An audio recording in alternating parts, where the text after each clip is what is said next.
I have to ask a favor. You aren't allowed to make me laugh tonight, because this is one of those days where, like, it was ab day for the workout. You know, a little while ago, I'm like, man, what did I eat? My stomach hurts. Like, oh, that's right. So this is one of those days. So we have to, okay, so Casey, you aren't allowed to talk about food. John, you aren't allowed to talk about anything. Because I'm not supposed to laugh. Is there anything depressing that we could talk about to keep you from being happy and laughing? Let's talk about Middle Eastern politics. That'll do it.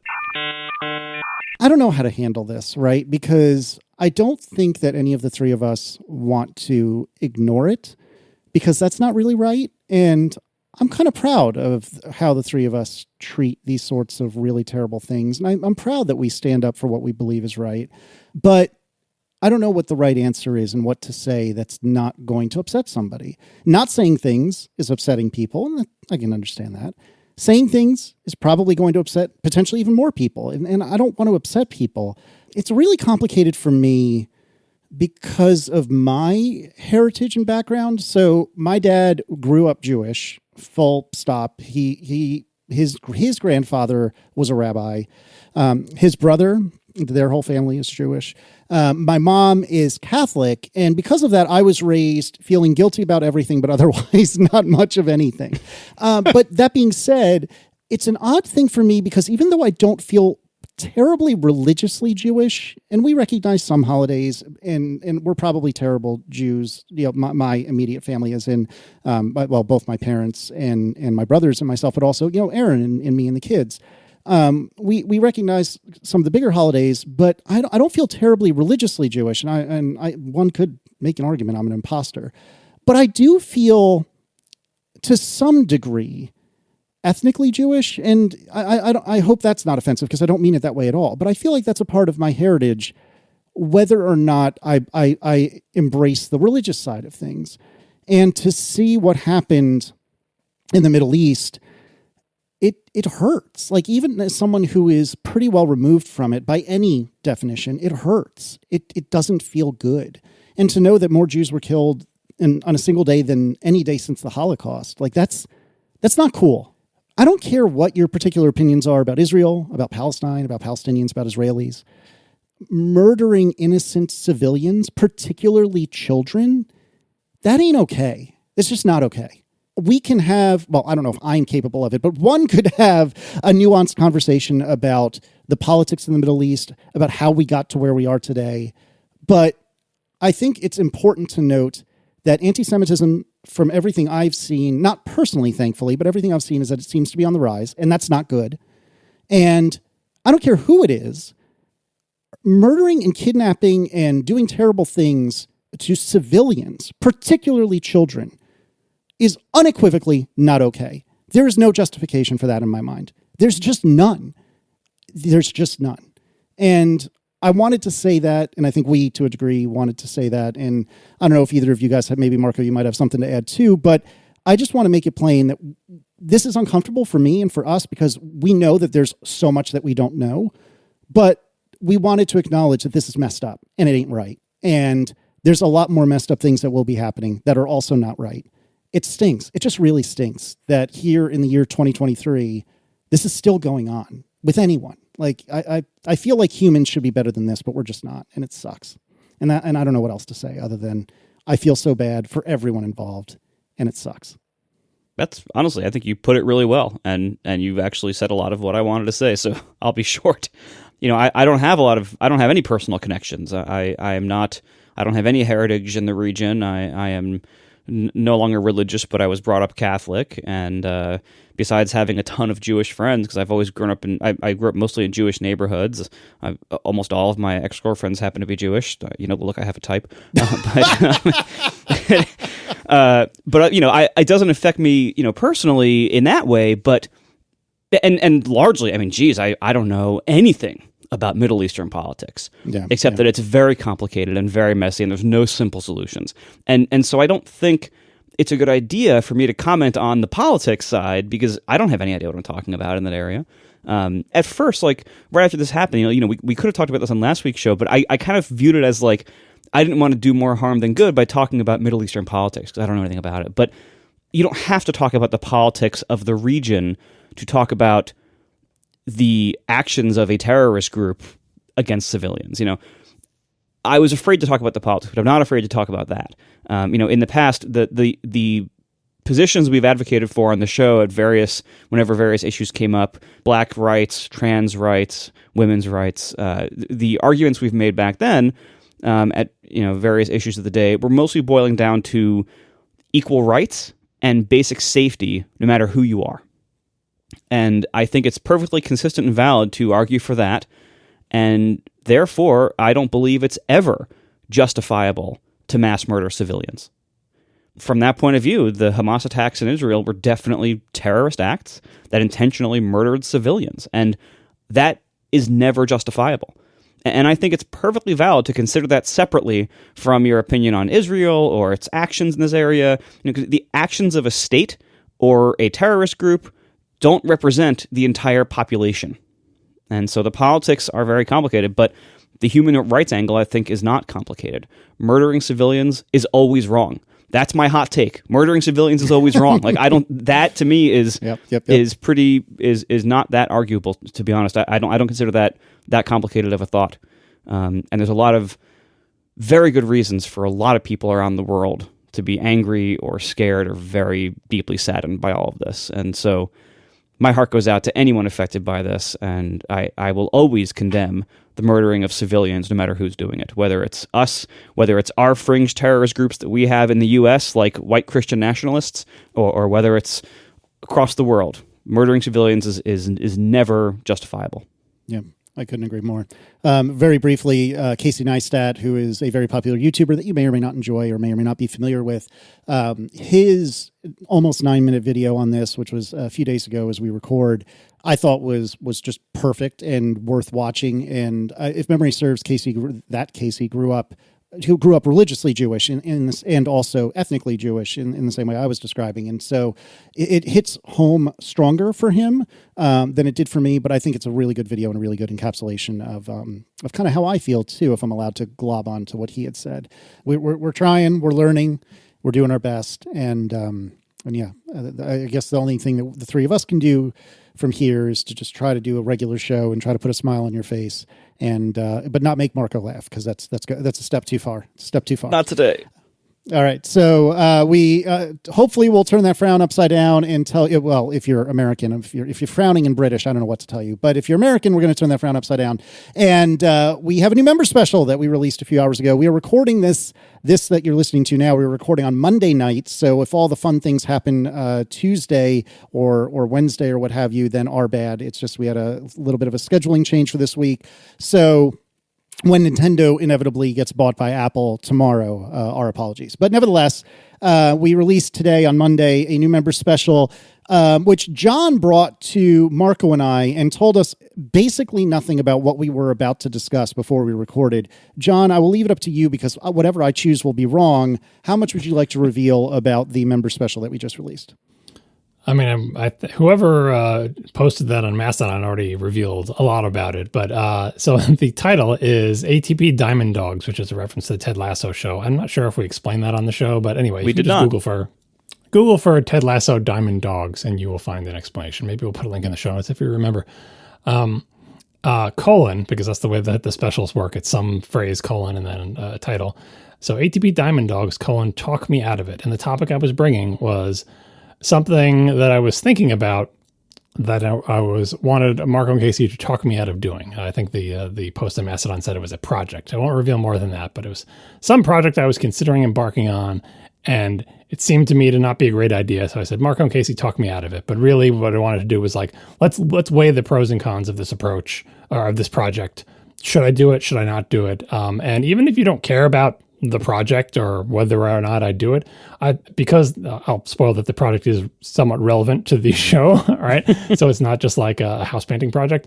I thought it would be interesting to have people with some experience in the area that I'm considering diving into to talk about the pros and cons, just to sort of see how we think about making decisions and sort of map out the space. So there you have it, ATP Diamond Dogs. Will this be the one and only episode of Diamond Dogs, or will we have other instances where one of us wants advice from the others? We'll see. It's really good.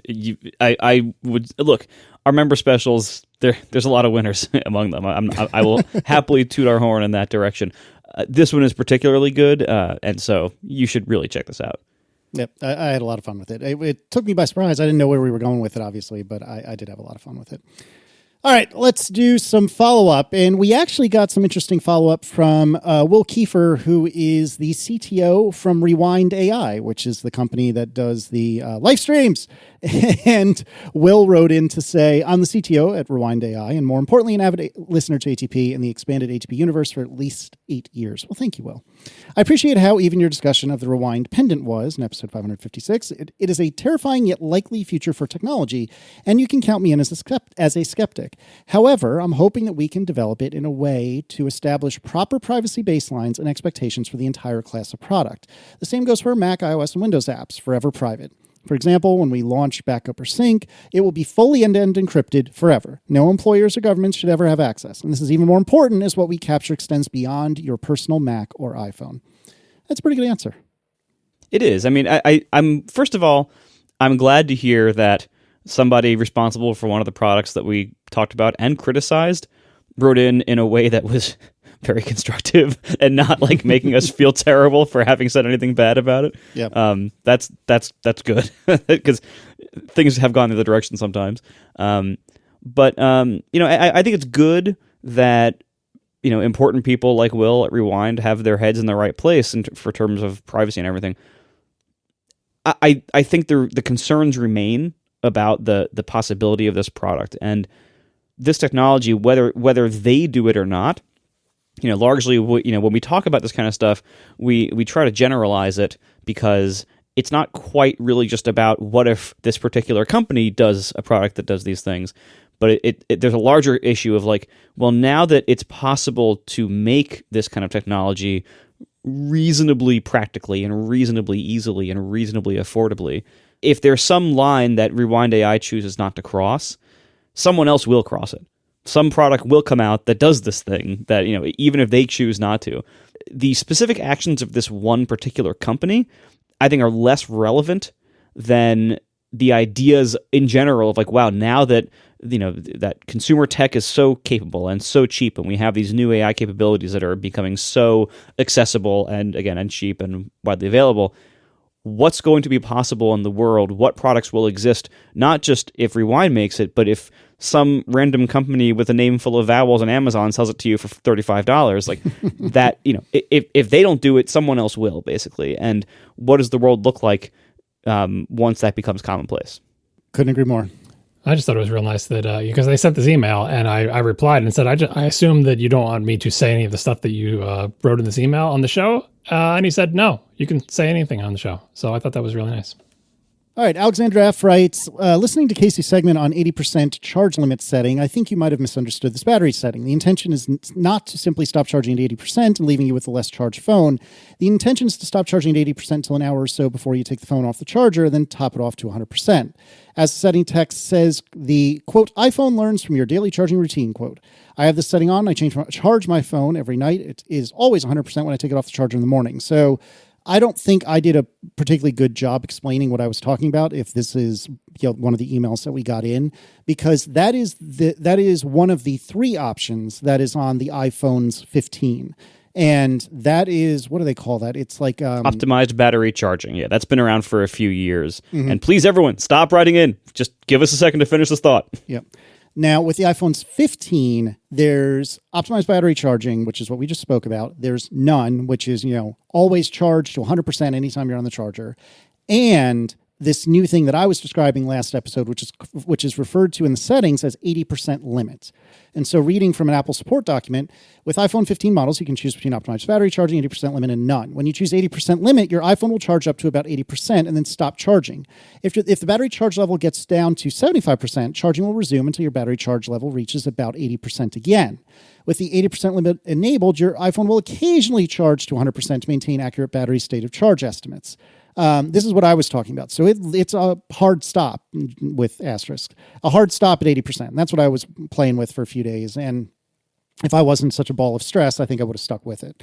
But that is what I'm talking about. Now, what I've fallen back to and what my phone is currently on is is what we've had for a few years now, this optimized battery charging, where it kind of hovers at 80% overnight until just before it thinks you're going to wake up and start messing with your phone again. Then it'll crank it all the way up to 100%. However, Scott Martindale wrote in with a very, very justified complaint, which I share. Scott writes, there's no quick way to tell the phone, please charge to 100% just this once. You have to disable the feature entirely and then remember to turn it back on. 100% charge seems like a full tank of gas in a car. It stays on full or 100% for longer than you expect. When the phone is at 80%, I feel like it immediately goes below 80%. I completely agree with both the things Scott said. One of the nice things about on the Mac is when you have the battery dingus in the menu bar, it says, charging on hold, rarely used on battery. And my battery is currently sitting at 80%, but there's a nice menu bar or a menu item right there, charge to full now. And I'll give you one guess what that does. And what I kind of want, I don't know where they would put it, to be honest with you, but I kind of want that somewhere. I guess it would have to be buried in the battery settings, but I want that for my phone. Maybe Control Center? Maybe. That's actually not a bad point. But one way or another, I agree with Scott that I wish that was there. But I apologize for the confusion. If I had done a better job explaining it last episode, I guess we wouldn't have gotten some of these emails, so my bad. Why is the 80% limit an iPhone 15 only feature? Everything I've heard is not like the iPhone 15s have so much more battery life than the 14s that only they can handle this feature. It seems like a really weird kind of model differentiation thing. Like, I can't choose to only charge my iPhone 14 Pro to 80%. I don't quite get that one. I hope they fix that in an update. Yeah, I don't get it either. Speaking of optimized charging, watchOS 10 is now embracing the same thing. So this is, again, from a different Apple knowledge base document. Optimized charge limit learns from your daily usage to determine when to charge to an optimized limit and when to allow full charge. Optimized charge limit is on by default when you set up your Apple Watch. And then Mark Wickens wrote in, this feature builds on the existing optimized charging feature found on the Apple Watch and most other Apple devices. Now, though, if the watch notices that you typically only use, say, 30% of the battery capacity on the daily basis, but still charge it every night, then instead of charging to 100%, it might stop short at, say, 70% instead. Yeah, this is, I believe the Ultra had this since the beginning last year, but this now came to the non-Ultra watches. I think this makes a lot more sense on the Apple Watch because the Apple Watch, I think, gets upgraded a lot less often than phones. That's just a hunch based on what I see in the real world. It could be totally wrong. And of course, not everyone has an Apple Watch, but I think the life cycle of an Apple Watch for most people tends to be, I'm going to keep this thing until either it breaks or more likely until the battery no longer holds a useful charge.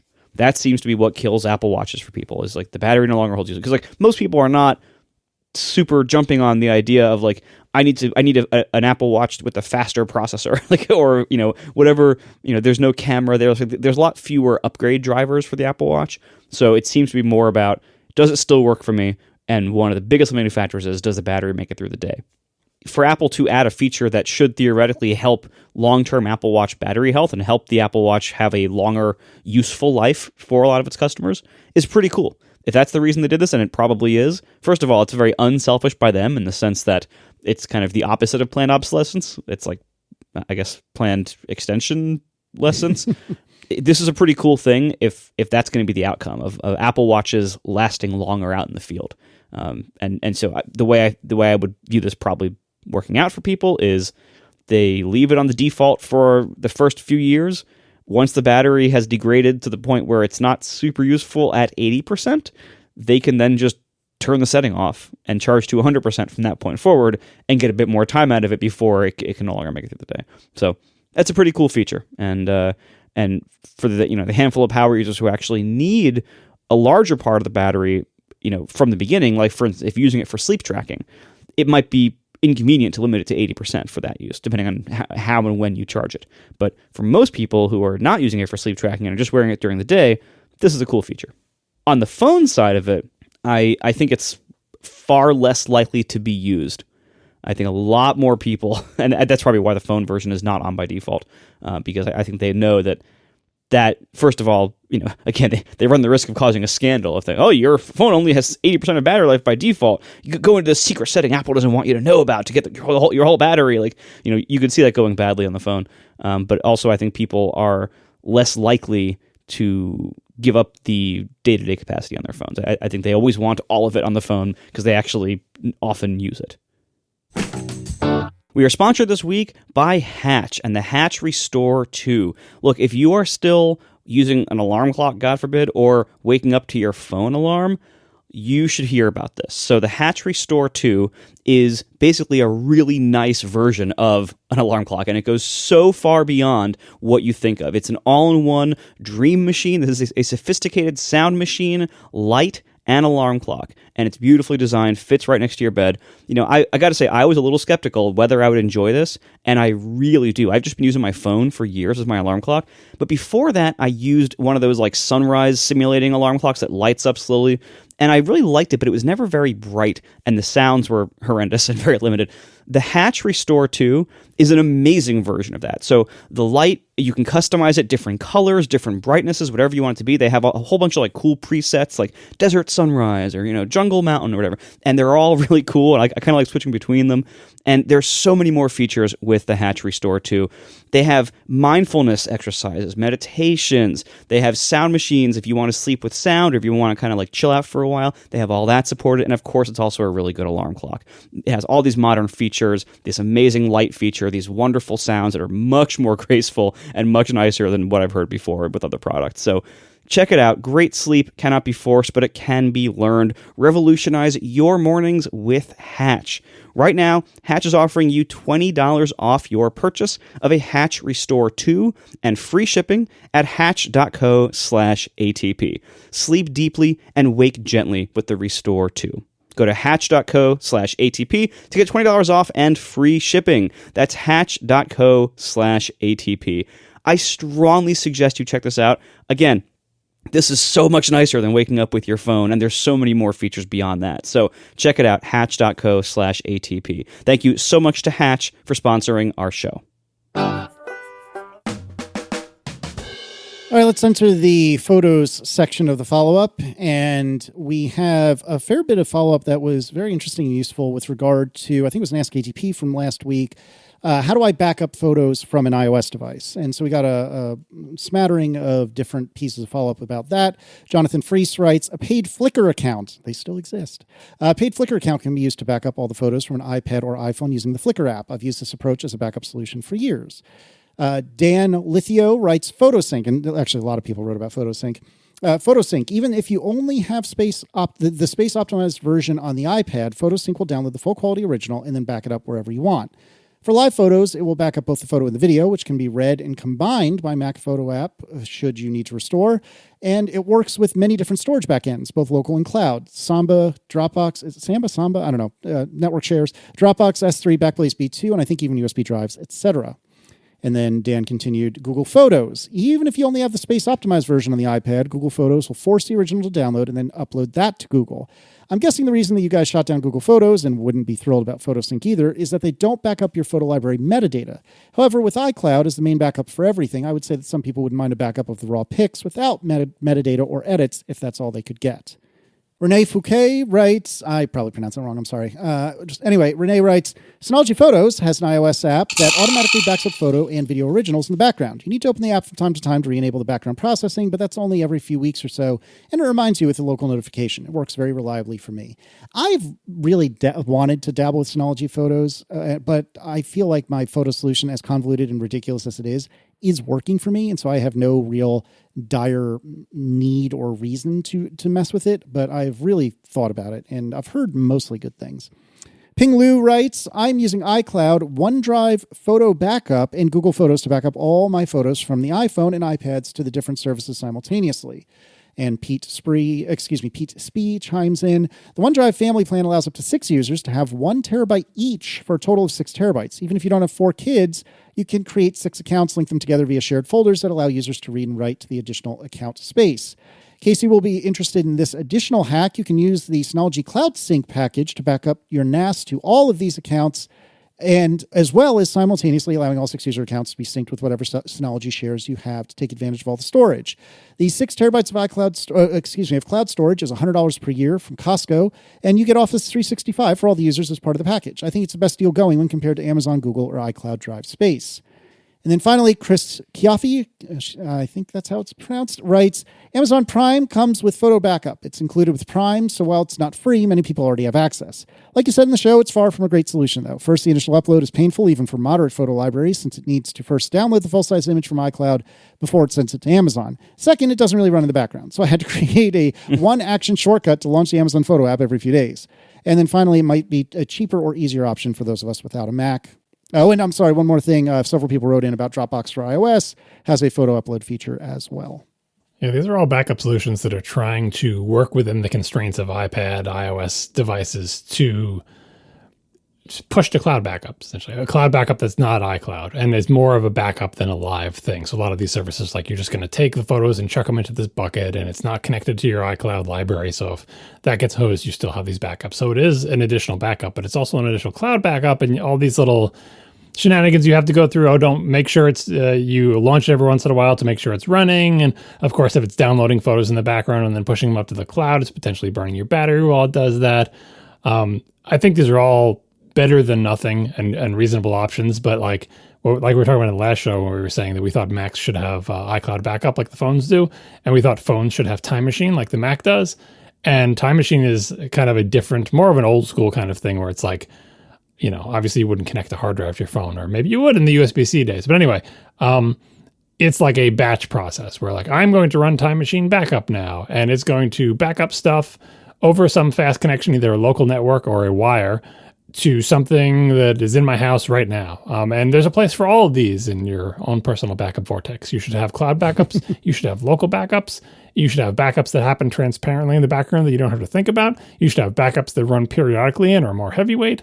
And I think in this discussion, what we've learned is that both the Mac and the iPhone and the iPad have holes in what Apple provides for backups. If you have both of them, if you buy everything from Apple, you can use the Mac to help back up stuff, obviously, because once you get your iCloud photo library onto your Mac, then you can use all the Mac backup solutions and do a Time Machine backup of your local photo library or whatever. And then cloud backups are probably available pretty well on both of them. But of course, cloud backup in the Mac is not built in like it is in the phone. But yeah, the original question was, what if I don't have Mac? What if I just have the phone? And if you just have one of these platforms, so not the other, that's when you really start to see the hole. So I'm glad third parties are fighting the good fight and trying to find a solution to this. But I feel like, I guess PhotoSync is the one that maybe does USB drives. Maybe with the advent of USB-C, there'll be more of this. But I feel like most of the path of least resistance on the phone and the iPad is cloud backups. And even that, there is some resistance because you have to essentially make sure that you're running somehow and force download the full quality one because you probably don't have the originals being downloaded onto your phone all the time. And then force upload them and then get rid of the cloud one. And it's just, I feel for the people writing these apps, but they're out there if you want to give them a try. All right. And then continuing in the photos section of the world, an anonymous person wrote in with regard to photos remembering the crop aspect ratios that drives John nuts. In macOS 14.1, the beta. This anonymous person writes, photos will only remember whether you selected freeform or original last. All other aspect ratios are ignored since Photos never wants to change the crop aspect ratio when you enter the cropped tool on unadjusted photos. Also, Photos does store the specific aspect ratio applied to each photo. For every adjusted photo, Photos stores a crop rectangle and a cropped aspect ratio. When selecting freeform, it stores 00 as an aspect ratio. Additionally, Photos now stores a user default indicating whether the user prefers a locked aspect ratio, original, or not. That value is only changed when the user either clicks on original or freeform and nothing else. Yeah, this was clarifying. Before, when I heard about this feature on the last episode, I thought, oh, that means it's just every time I crop something to something else, like now the next photo I view is going to be viewed like crop to square because the last photo I did was square. But I'm happy to hear that it doesn't do that. It just looks at freeform and original, ignores all the other ones, which is great. It's also nice to hear that they're already storing the selected aspect ratio for photos with the clever 00 programmer hack as the aspect ratio for freeform. It's still probably a more thorough implementation of this would be to have an actual preference in preferences that says, hey, when you come upon a photo that you've never selected an aspect ratio for, what do you want me to pick? They don't have that. In fact, there are no editing specific preferences in Photos, so I can understand why them maybe not wanting to go through all the trouble of saying we're going to have a new breed of preference in Photos. Have you ever looked at, by the way, the Mac Photos? I keep saying preferences. The settings in the Mac Photos app, there's not a lot there. For an application that's so big and so important, very sparse preferences. It is not one of those applications like mine that has a million preferences for every possible setting. It a power user type preference / setting screen. But yeah, if you don't want to go that far, if you don't want to have a setting for that, doing it this way, which is essentially like having that setting, but having it be invisible and having that setting get set every time you hit Freeform or Original, I think this will work out just fine for me. And I probably won't have any more complaints, but we'll see once it actually ships. I'm not going to run the beta. All right. John, tell me about your issues with Chrome, other than the fact that it's Chrome.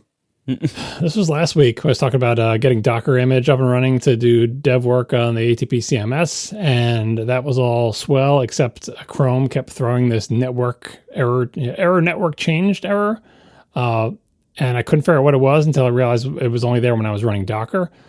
And so I did look more into this because it was basically making it so that I couldn't do ATP CMS development work in Chrome. And by the way, I like to do the development work in Chrome because I like the Chrome dev tools a little bit better, or maybe I'm just used to them more. But anyway, was my go-to, is to use the Chrome dev tools to have them open while I'm doing stuff.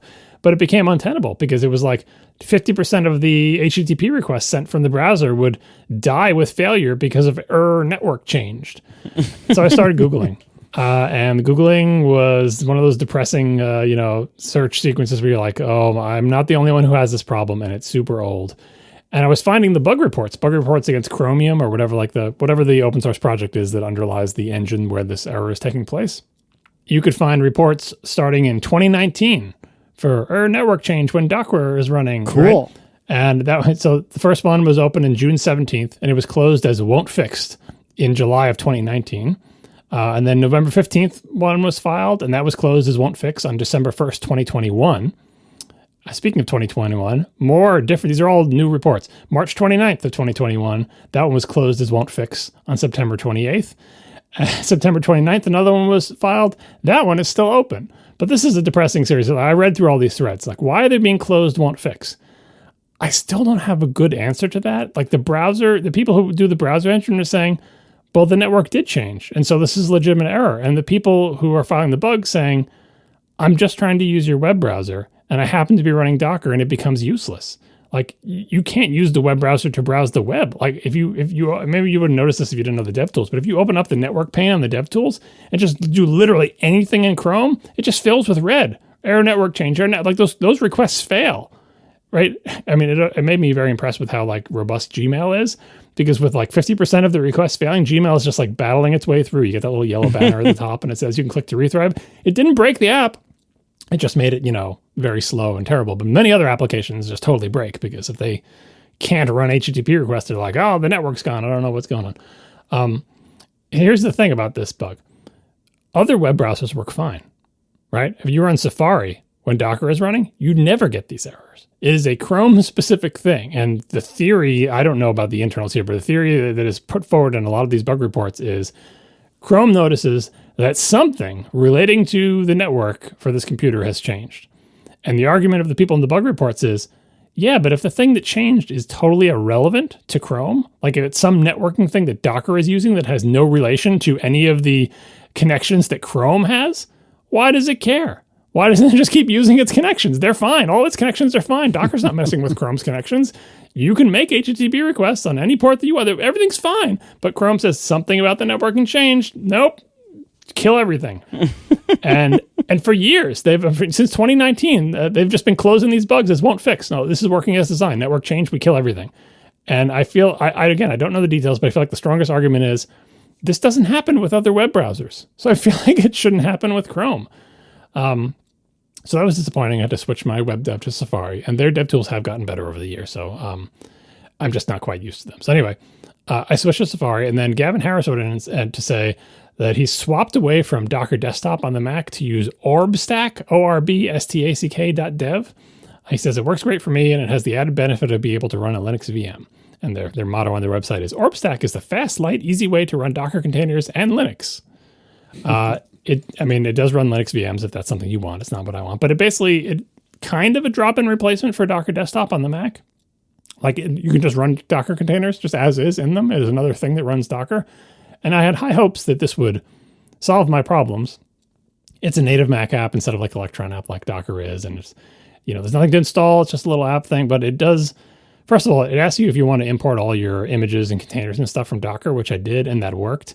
But I'm like, now you're kind of like, I had to look at what this thing was installing. It installs a new like socket for the Docker networking thing, and wants to install a new privilege helper. And anyway, I tried it. It didn't solve the problem. Chrome still flips out with their network changed things when you're running OrbStack. So I uninstalled it. I think you have to pay for a subscription at some point. Anyway, if you're looking for some fun way to run Linux VMs and Docker, OrbStack is very cool, and it's probably preferable to using the default Docker desktop. But I just went back to Docker desktop just because, it didn't solve my problem, and I'm used to Docker desktop. So I don't know. This is not a bug that I care about that much because, whatever, I'll just use Safari. But the bad thing is, when I'm running Docker, not only can I not do development work in Chrome, I can't do anything in Chrome. Like, Chrome is basically just dead, right? And the only way to undeadify it is to quit Docker, to quit the Docker engine. So please, if there are any Chrome or Chromium devs looking at this, I have high hopes that one issue opened in September 29th of 2021 is still marked as available and open. Please, someone find that and don't close it as won't fix like all the other ones. But this just seems like, again, if every other web browser works and Chrome doesn't, I think this is a Chrome problem. For what it's worth, John, if you recall, I was having some issues where my Docker containers on my Mac Mini were failing after a long time, especially after heavy network use. And that's when a listener had suggested Kolima, which is, it's like not a portmanteau, but it's something about like containers for Linux on the Mac, COLIMA or something like that. This is all command line stuff. There's no fancy, GUI thing like OrbStack has, but it might be worth trying. I suspect that you will run into the exact same problem as you were with OrbStack and with regular Docker desktop, but you could give that a shot. We'll put a link in the show notes just in case. Yeah, and by the way, I did try we'll put links in the show notes to these issues. I did try all the suggestions. There was all sorts of suggestions how you can change the configuration of the Docker engine. Some people were saying, it's Eero. Eero is advertising this IPv6 thing and doing it over and over again and screwing everything up. And some people said you should disable IPv6 entirely. I tried all these things. First of all, I looked at my Eero config and realized I had always had IPv6 off in my Eero config. So I tried with it on and tried with it off, but I'd always had that off. I also have the thread radio thing off on my Eeros. I don't know when I did that, but I agree with past me. But anyway, I did try switching them. I did try switching them, and it didn't make a difference. Then I turned IPv6 off on all my network interfaces on my Mac. Didn't make a difference. I tried there's a bunch of config things in these things about setting fixed CIDR addresses for IPv6 or turning IPv6 off in the Docker engine. Tried all those things. None of them worked. So, I don't know what Docker's doing to change the network, but nothing I have tried has stopped it. So, yeah, and I don't have much faith that Kolima would help, considering OrbStack didn't. But agreed. But if you wanted to try yet another thing, you could. Yeah, no, I'll just use Safari. All right. We had a bunch of feedback with regard to AirPods Pro as hearing protection, including I've only started upgrade this week, but Jason apparently had a similar idea and went to a concert recently and had a lot of the same experiences that Marco did. So we'll put a link to upgrade in the show notes. But anyways, Wes wrote in, I was also curious and tried my AirPods Pro at a monster truck rally at the beginning of the year. Noise canceling could not handle it. It just filled my ears with static. I switched quickly over to earplugs, which I thought was kind of funny. Then somebody sent us a link to noisyworld.org, which has all sorts of reviews about noise canceling things and dinguses and whatnot. And there's a whole post about AirPods Pro for hearing protection there. And then finally, Samuel Levine writes, I'm a doctor. I am a neurotologist. Yeah, I think I have that right. Neurotologist who has some expertise in concerts and hearing loss. I studied this problem of loud concerts. Without going into the whole science thing, we found that the start and the end of the concert is the loudest and most damaging to hearing. The type of music didn't really matter. We tried a couple of different concerts. The position in the hall made no difference. Active noise cancellation really does what it says. It really reduces the noise before it hits the eardrum. We tested a couple of different earplugs, which helped out, but did not eliminate really loud sounds. Your lack of ringing is a sign of how well it worked. Ringing is a sign of hearing loss. Immediately after the concert, you're seeing temporary threshold changes. Attending more concerts will convert it to permanent. A quick rule of thumb is that your hearing at 8 kilohertz is roughly your age. If you get old enough, you lose appreciation of music, which sounds friggin' terrible, but yeah, that's the reality. No, this was very good to hear because I was very careful last time to say look, I used AirPods Pro as earplugs at a concert, And it seemed to work, and it seemed to not hurt my ears and everything else. But I said, like, I'm not a doctor. I don't know for sure. And so it was good to hear from actual doctors and actual people who know what they're talking about that basically confirms that, yes, active noise cancellation, when it cancels out that noise from reaching your ear, that does physically prevent it from harming the ear. Now, it doesn't attenuate all frequencies evenly. If you're like operating a jackhammer or working like next to a giant machine all day, like in some kind of like, industrial or professional setting where you are constantly needing real hearing protection all the time, or maybe if you go to a concert every weekend, or you run concerts for a living, or you are a musician for a living, and you're always on stage, like in situations like that where you are always in very loud environments, you should get something that's purpose-built for that. Like, you should not be using your AirPods Pro for your only hearing protection in that kind of situation. But so far, the feedback seems to indicate that if you are an occasional concert goer like me and you want easy hearing protection that also lets you hear the music very, very well, using the AirPods Pro seemed to work really well, and there seems to be no major downsides, except, as mentioned last time, it is a little bit weird in how it processes the sound sometimes, and it's a little bit non-ideal, but it's still way better than all the concert earplugs that I tried. So pretty cool to hear that the protection it offers, while it is not massive protection, it is real protection. Yep. Yeah, we also got a really long email from someone who worked in a symphony orchestra, who plays in a symphony orchestra. And apparently wearing earplugs in a symphony orchestra is a thing for all the musicians because it is very loud there at various points. And he was also using AirPods, but with foam tips. And his big suggestion, one of his big suggestions in a very long email that unfortunately we couldn't find a way to summarize here, was that the fit of the thing that goes into your ear is really important to the noise blocking. And so if you want to use AirPods Pro in a more serious capacity, like you're going to, for your job, you're going to be in a symphony orchestra and it's super loud, don't use the default things. You can both get the better foam ones and also those ones where they make a mold of your ear canal so they're custom fit just for you. That's the road you should be traveling down if you are chronically going to be in a very loud environment. We are brought to you this episode by Squarespace, the all-in-one website platform for entrepreneurs to stand out and succeed online. Whether you're just starting out or managing a growing brand, Squarespace makes it easy to create a beautiful website, engage with your audience, and sell anything. Your products, your content, even your time, all in one place and all on your terms. Squarespace makes it super easy to make all kinds of websites, and they have amazing business and storefront capabilities. So they have this fluid engine. This is the next-gen website design system from Squarespace. It has never been easier to unlock unbreakable creativity. You start with their amazing templates, and then you customize every design detail. So they have all this wonderful drag-and-drop tech. Now works on mobile, too, everywhere. You can stretch your imagination, really, with the fluid engine. It's built into all new Squarespace sites. And of course, online storefront features. Whether you sell physical goods, digital goods, services, maybe even time slots if you're a consultant or something, or a trainer, Squarespace has all the tools you need to start selling online. They have amazing checkout experiences for your customers to make sure you get high conversion rates and make sure everyone loves you and is happy to pay you. Of course, credit cards, PayPal, Apple Pay, Afterpay, ClearPay, like whatever ways you can pay that people want to use, Squarespace supports it.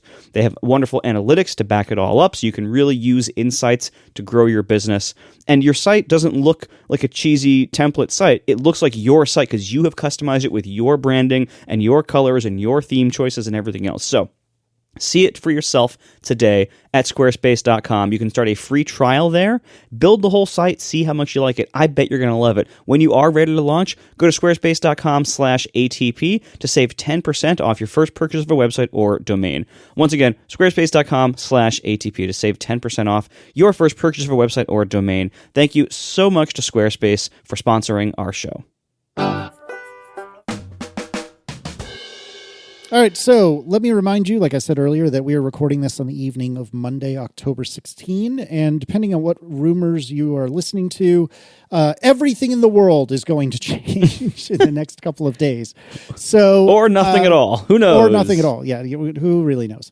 But one of us, I think it was John, had a pretty good idea. I think that we could sit here and try to predict what will happen, but what if we talked about instead, what do we think should happen? And I think, John, it was you who wrote, what hardware needs to be updated? So, John, since this is your topic, how do you want to quarterback this? Yeah, so the rumor is partly because the rumor mill is such a mess for October. Very often there's an October event, and you get stuff that's not the phone or the watch because those happen in September. Very often it's Mac stuff, and we're interested in that, or sometimes it's iPad stuff. But this year, just the rumors are just so either they're inconsistent, where they're flopping back and forth, or they're sad, where they're saying, "Hey, all the stuff that you were looking forward to, yeah, none of that stuff is happening this year. It's all pushed off into 2024." And if we look back at the timelines for these things, I think we all kind of expected that the plain old M3 would be in something by now. So it seems like, I mean, again, you can't say, "Oh, the schedule slipped." We don't know the schedule. We just hear rumors. The rumored schedule slipped. There was rumors that the M3 would be out by now in something, and it's not. And so, we all want to see the M3, and we figured the plain old unadorned non-Pro, non-Max, non-Ultra one would be the first one to come out. And there's lots of machines that it could get it. But all the rumors have been like, yeah, no, just that's going to be like spring next year or whatever. So anyway, whether or not there is an October event, whether or not new iPads and a new Apple Pencil are announced tomorrow as we record this, we don't know. But I thought it was worth thinking about, is there Apple hardware that's like long in the tooth that really needs to be updated, whether or not it gets the M3 or not, or any hardware? Phones, obviously phones don't need to be updated, iPads or whatever. Like, what should be updated? Why have an October event at all? Is there anything that Apple should update before the holiday season so that they have, let's say, less embarrassing products on the shelves to sell to people for the holidays? There are certain things in the Mac that we can point to, like the iMac is weirdly old right now. But I think one of the ways to look at this is what still has an M1. And of course, the iMac is one of those things. But one of the more glaring things to me is basically the entire iPad lineup is a little bit stale heading into the holiday season. And that's weird because iPads are very often given as holiday gifts, or at least asked for as holiday gifts. And so it's a little bit unusual and non-ideal to be heading into the holiday season with an iPad lineup that is somewhat aging and not that interesting. On the high end, the iPad Pro has been updated, somewhat recently. I believe it was earlier this year when it got the M2. Yeah, it got the Mac Pro new label from the beginning of this show. New iPad Pro. Right. Yeah, no, I see. It's very few changes since 2018 on the iPad Pros. They've upgraded the guts, made a couple of little tweaks here and there, but for the most part, it hasn't had many changes since 2018. So the iPad Pro is a little bit boring in its design and basic physical characteristics because those haven't changed in a while, but the guts are decent. The iPad Air, I feel like, is kind of a weird lost product. So the iPad Air still has the M1, which at the time they gave it the M1 it was actually a pretty big upgrade. Like the iPad Air, like stepping up to get the M1 was like, wow, that's kind of overpowered for that product. And it remains very powerful. I mean, the M1 and M2 really aren't that different from each other, but it is weird that it's only the M1 still, and it's gonna slowly get outdated. I wouldn't feel great buying a brand new M1 powered iPad today, in late 2023 when I know that the M3s are on the horizon.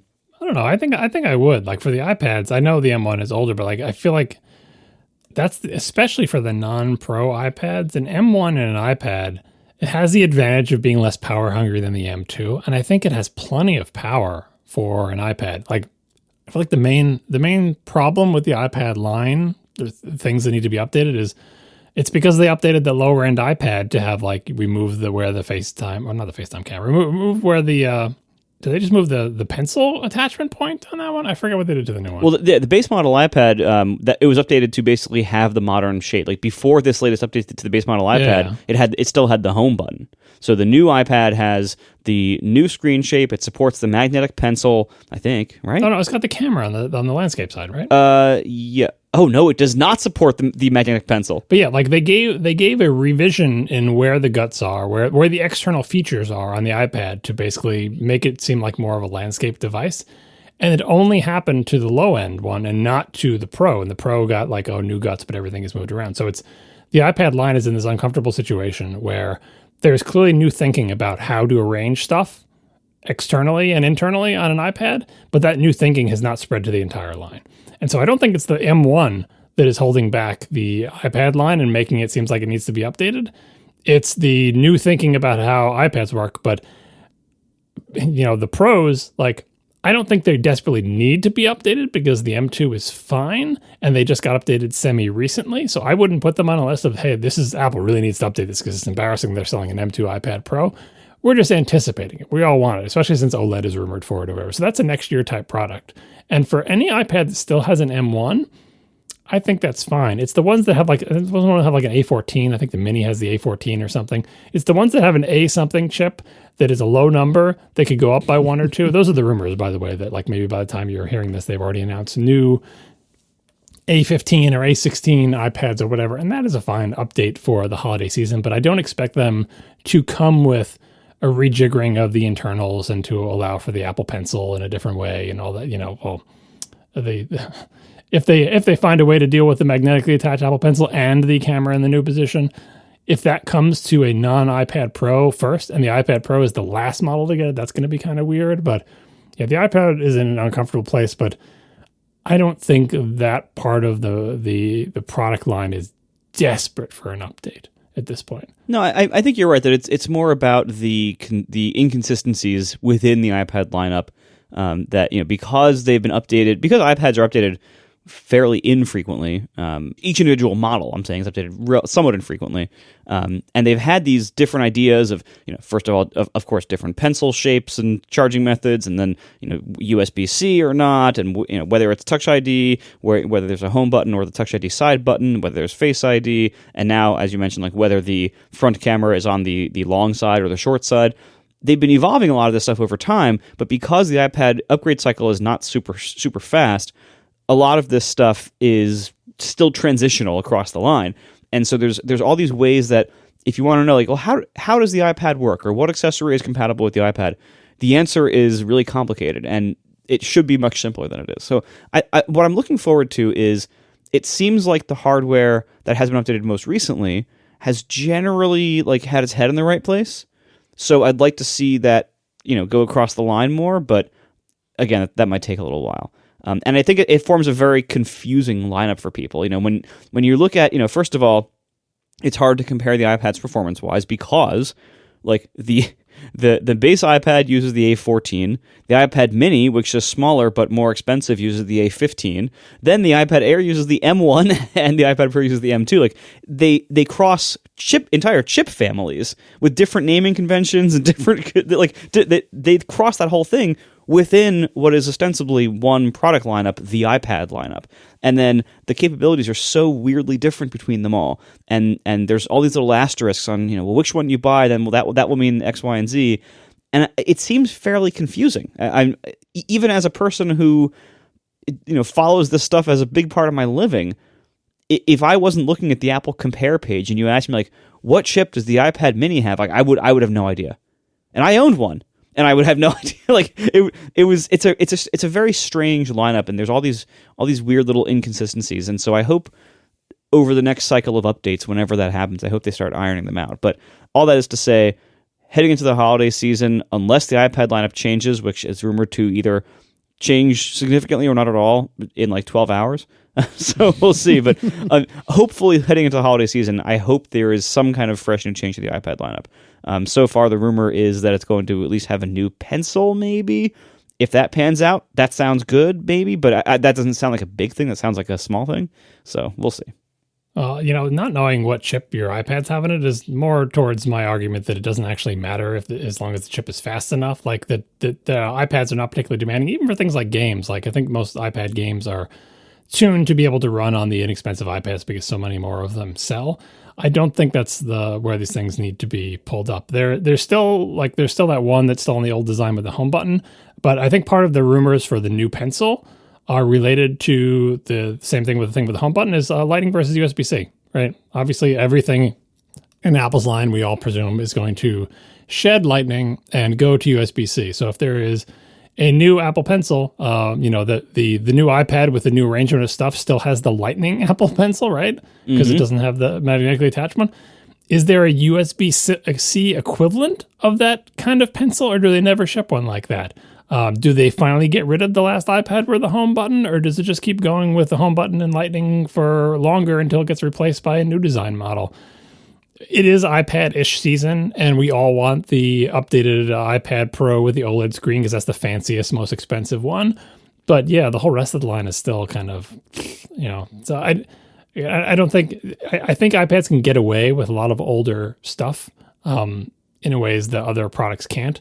But we would like to see some revision here. But for an October event, I mean, the reason we're talking about it all is because every other thing that we're going to get to in a little bit, all the rumors are saying, yeah, you're not getting any of that. So we're just looking, well, I guess they could fix some iPad stuff. But anyway, let's move on to the Mac line. You mentioned the M1 iMac earlier. That's super old. I don't think the M1 is the problem on that computer line. I think it's the RAM complements, right? Because again, I think the M1, I talked about this on one of our recent member specials. I think the M1 is still a phenomenal chip for Macs. It just needs to be adequately supported by everything else. And the M1 iMac has a really nice screen, beautiful industrial design. It's a fun computer. I think everything about it's great except for SSD size and RAM, right? And those are things that Apple doesn't like to, move up as time marches on to our satisfaction. We're not demanding the highest end of everything. It's a very inexpensive computer, but it does need to keep up with the times. And so as the M1 iMac ages, the things that age about it the worst are the costs of the SSD options and the costs of the RAM sizes and how much RAM it comes with by default. That stuff ages. The M1, I think, is still fine. Is someone going to get an M1 iMac and feel like, I need more performance? No, they're just going to use it that you can do everything on an M1. Like I was going to say, you use it to browse the web and read email. No, you can use Photoshop in the M1. It's fine. The M1 is not the problem. The M1 is phenomenal. It's still, I think, my favorite M chip, just because the M2 is better but also hotter. And I feel like for lots of computers, that's the wrong trade-off. And for this iMac, not that I wouldn't love to see an M3 version, we all would, but the M1 is not the problem with that computer. So I think of all the computers that Apple has, the M1 iMac is the one that most needs to be updated, but not in the way that Apple is probably going to update it. If they put an M2 in the new iMac, but keep the pricing for the SSD and RAM and keep the RAM limits all exactly the same, they haven't updated that computer. Like no one's saying, okay, I need the M2 in this thing. Just give, they want more SSD space for less money, and they want more RAM for less money. And those are things that add to the longevity of a machine. It's not like I got to wait an extra 25 seconds for some batch job to finish because I have an M1 instead of an M2. Yeah, that's fair. And I think ultimately, the M1 iMac, it's a huge success design wise, but market wise, I think this still remains a relatively low profile product. Like I don't think this is making headlines anymore past its cool launch with all the cool colors and everything. Like I think, and this has been true for a while. Apple sells a decent number of low end iMacs, but to fairly undemanding customers typically. Like they're usually buying it for the form factor and the look, and not necessarily having cutting edge hardware or high end specs. I mean, that's why I think it's okay for this line to be one of those ones that skips. It's going to go M1, then M3, then M5. Like that's perfectly adequate. You don't need to be, that one doesn't need to be updated every single year. And people but just when you do update it, again, I don't obviously they're going to make an M3 version of that eventually, right? And that will be great, and they should. I hope. Yeah, eventually, not in October probably. But when they go to update them on whatever schedule they think, what kind of update schedule is justifiable given the low sales volume of this iMac? Is it every 2 years? Is it every 3 years? Whatever it is, when they do that update, don't just keep the RAM and SSD space the same, because that's the thing that hurts people who want to buy inexpensive computers the most. They shouldn't be so terribly punished for buying the low-end model to be constantly running out of space, to constantly pressing up. Isn't the default 8 gigs of RAM or something on that? And I know everyone has all these fantasy notions about how the ARM CPUs need less RAM or whatever. It's just that's not really a thing. They're just very fast and good and have fast SSDs, right? But just you got to keep up. You got to keep up with the pace of change in the industry. Every few years, we're not saying every year, but 2, 3, 4 years pass, reconsider how much it costs to get a 512 gig SSD or a 1 terabyte. Can you imagine a consumer product with a 1 terabyte SSD, like a $500 PlayStation 5? Come on, people. Apple really needs to get on the ball. This is one of the things that hurts their line the most. So, should they update the M1 iMac? Yes, they should. And if they kept the M1 but just doubled the RAM and SSD for the same price, I would say that's a perfectly good update for the holiday season. See, I don't think I agree with you.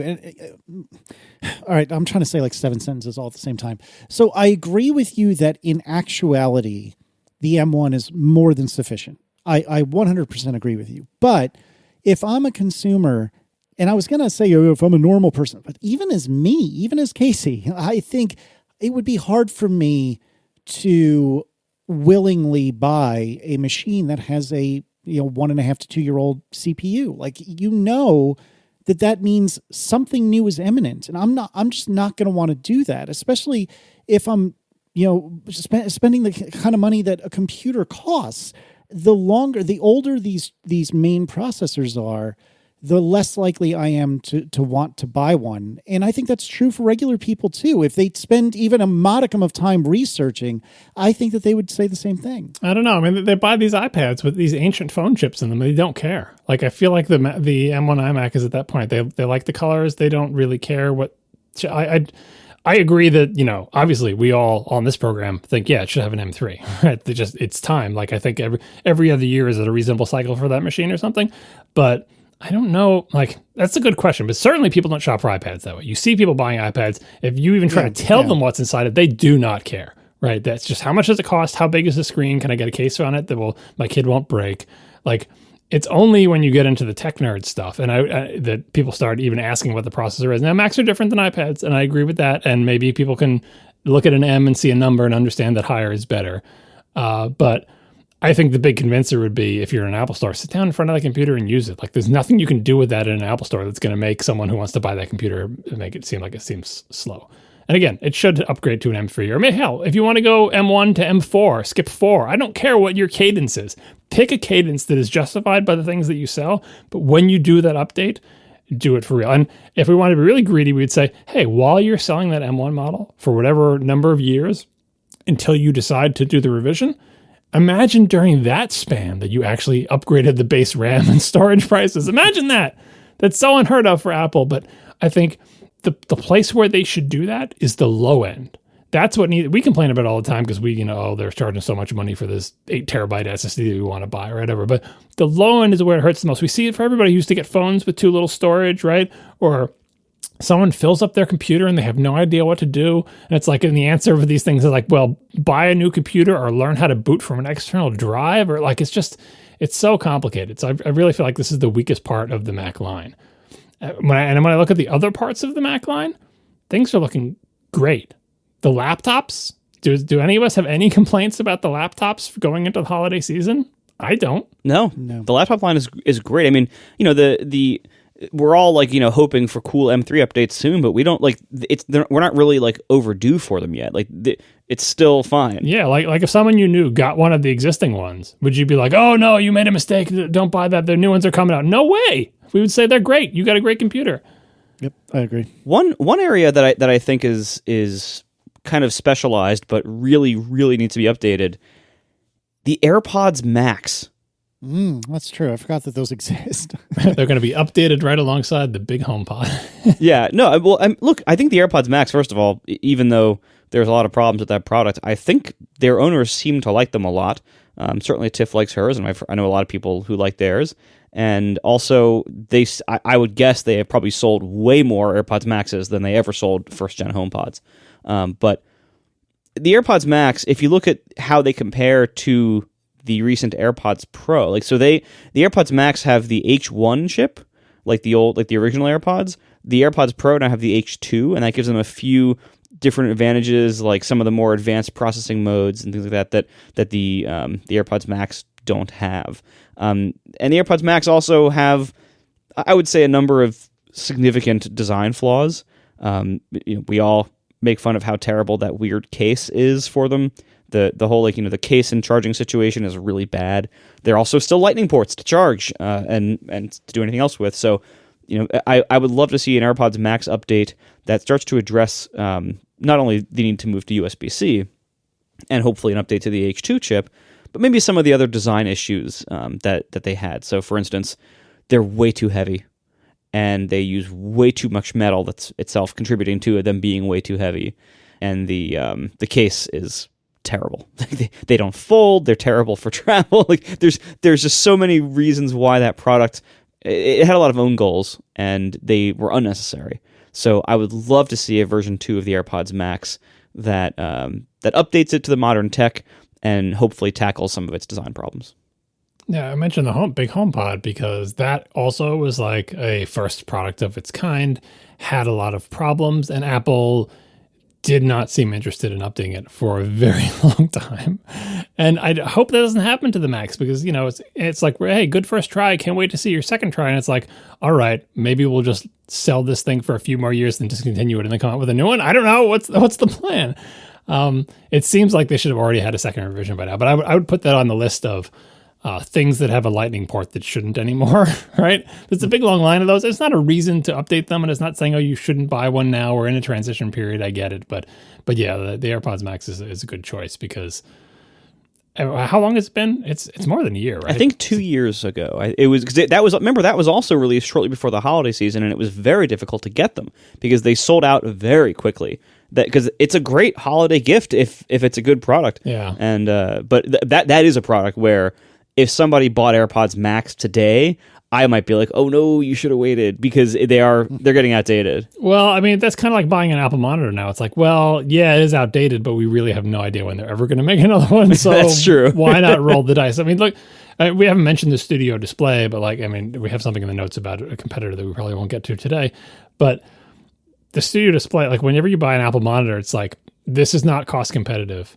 But in the case of Retina resolution large monitors, A, it may be your only reasonable game in town, and B, don't worry about them replacing it because they will eventually, but chances are good it's not going to be this year or the next year. So just buy it, right? And someone's going to be unlucky. Someone's going to lose the lottery. They're going to be like, they said just buy it, so I bought it, and then a new one came out next month. Yeah, it's going to happen. But look at the cadence between Apple revising its monitors over many, many, many years.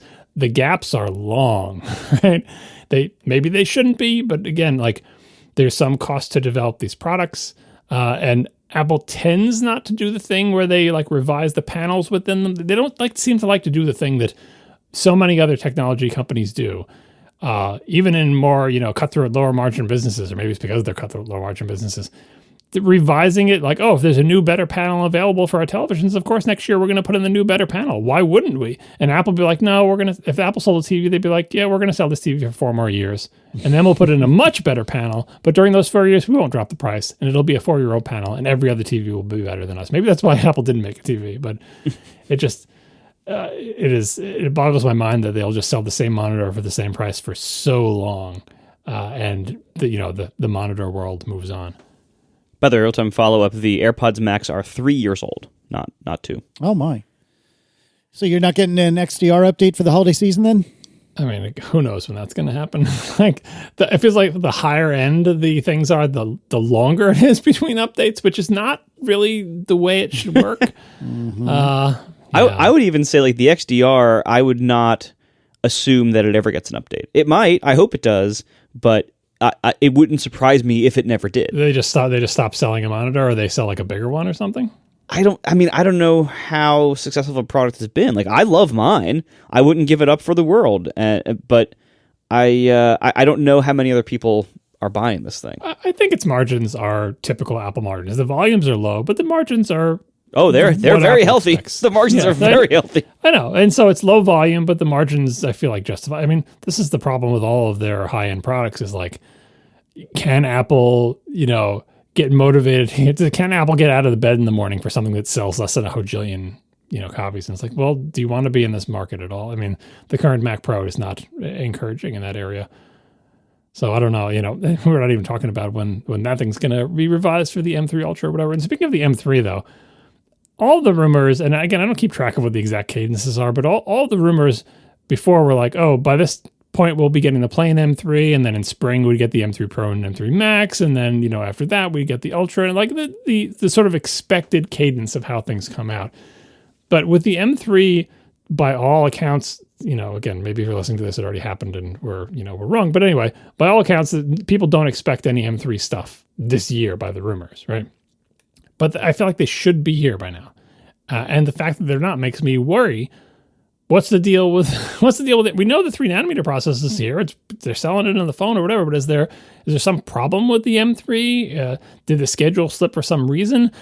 Does that mean that let's put it this way, are they going to ship something with M3 Pro and M3 Max before plain old M3? That seems like ridiculous to me, but I'm just wondering what their schedules are. My guess is that the M3 almost certainly needs 3nm production. It's a bigger chip than the phone versions, and then the M3 Pro and Max and Ultra are even bigger versions of that. And my guess is they intentionally scheduled the M3 to be next year, not this fall, so that they could reserve all that 3nm capacity for the iPhone Pros for this year. And so my guess is it was always planned for next year. And then furthermore, there's the Vision Pro. Now, this affects a lot of what we were just talking about in terms of excitement, holidayness, things like that. Vision Pro is, they keep saying it's still on track to be launched, quote, early next year. And that's 5nm M2, not M3. Correct. So I can't see them announcing that as an M2 product if it's going to launch after nice, cool M3 products. I think what's going to happen is they're going to launch the Vision Pro with its M2 chip before any M3 products are released. And I don't think they're holding back the M3 products to make the Vision Pro look good. I think it was always planned that way. I don't know. I don't think they care about the comparison across those lines. And also, I think the Vision Pro has so many difficulties in getting to market that it's just going to slip and end up going past them anyway. Everyone thinks the M3 Pro and, the Pro and Max laptops are going to come, early next year sometime. They're basically the time that we expected them to come. And those are sort of the important products. And by the way, I think by that point, I don't know the details of this, but I think by that point, TSMC would be onto the new 3nm revision, like M3B or something instead of M3E. I can't keep track of these things, but yeah, the other one. Yeah, the better one. And that would make sense if you're going to make a bigger chip. You want the one that has better yields.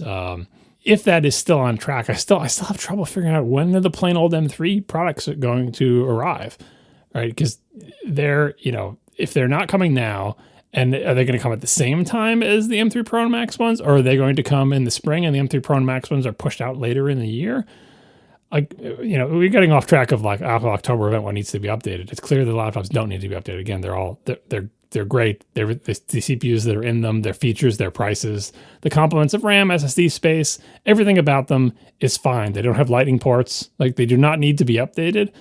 But it would be exciting if in an October event we got M3 something, and all of the rumors being so strongly against us having it. It's just make it kind of a sad event. Not that I don't care about revised iPads, but especially if it's revised iPads, as we discussed, that they're revised in a way that doesn't clarify and unify the line, which we don't expect it to. They're just going to be, it's good that they have updates, spec bump internals. It's good that they're not as old as they used to be. Prices are probably about the same. That's fine. But it is not satisfying. And the only rumor of anything new that I've heard is the Apple Pencil 3. And honestly, I'm not excited about that. I'm not excited about magnetic tips. I'm not excited about if it was Lightning versus USB-C changeover. I don't know. So it's not, it's hard to talk about this because, again, we're recording on Monday, and by the time you hear this, maybe the event already happened and you know what it was. But going into it, I'm not very excited. I am curious to see if if there is a new Apple Pencil. I think that actually could be interesting. In the sense, it wouldn't be something that I'm going to use every day because I hardly ever use the one I have because I can't draw. But it's the kind of product that I look at and I see a lot of uses for other people, including in my own household. And both of the other members of my household use Apple Pencils regularly. So what is a third-gen Apple Pencil? Maybe it can possibly work with future large iPhones. Who knows? Maybe they change the way it charges to be more compatible. Maybe they change some of the other physical aspects of it. Maybe they add an eraser. Who knows? There's so many different things. Maybe they put a button on the side finally, for the love of God, instead of having these weird tap gestures that you always accidentally click. There are lots of ways that product could be improved. That's actually interesting. Yeah, so you're casting about for an Apple Pencil, which is at least slightly likely to happen. Meanwhile, I'm looking at the displays page on Apple's website, and I just keep thinking to myself, what would be really cool is a high refresh rate studio display. I would love that. It's not going to happen. Well, at least not soon. Why would the studio display get higher refresh rate before the XDR? Because it's got fewer pixels to refresh quicker. No, that's not. And more people buy it. I mean, and more people buy it. Well, why are you so grumpy? Tell me why I'm wrong. No, I mean, first of all, as people have pointed out, and this is kind of silly, but if you look at what Apple's done, it makes some sense. They called it ProMotion, and I know it's not Pro with a space; it's ProMotion squished together, right? It's capital P, capital right, but it does have Pro in the name, and that's kind of like it's being withheld from the non-Pro phones, which at this point, I mean, eventually, look. If they keep calling it Pro, are they going to say a non-Pro iPhone is never going to have a 120 hertz screen? I think that it's inevitable. It will have to. Eventually it will have to. So they'll have to break this rule, this quote-unquote unwritten rule, like if it has Pro in the name, it only goes on Pro products. But high refresh rate, that makes things more expensive. To take advantage of it, you need a powerful GPU that is capable of displaying something that you'd want to see besides the UI at something higher than 60 frames per second.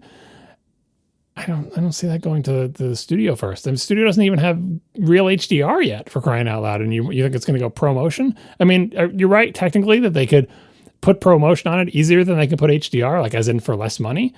But that would be such a weird sort of counter to their market segmentation, essentially. The Pro things have these features and the non-Pro things don't, and that's the way it works.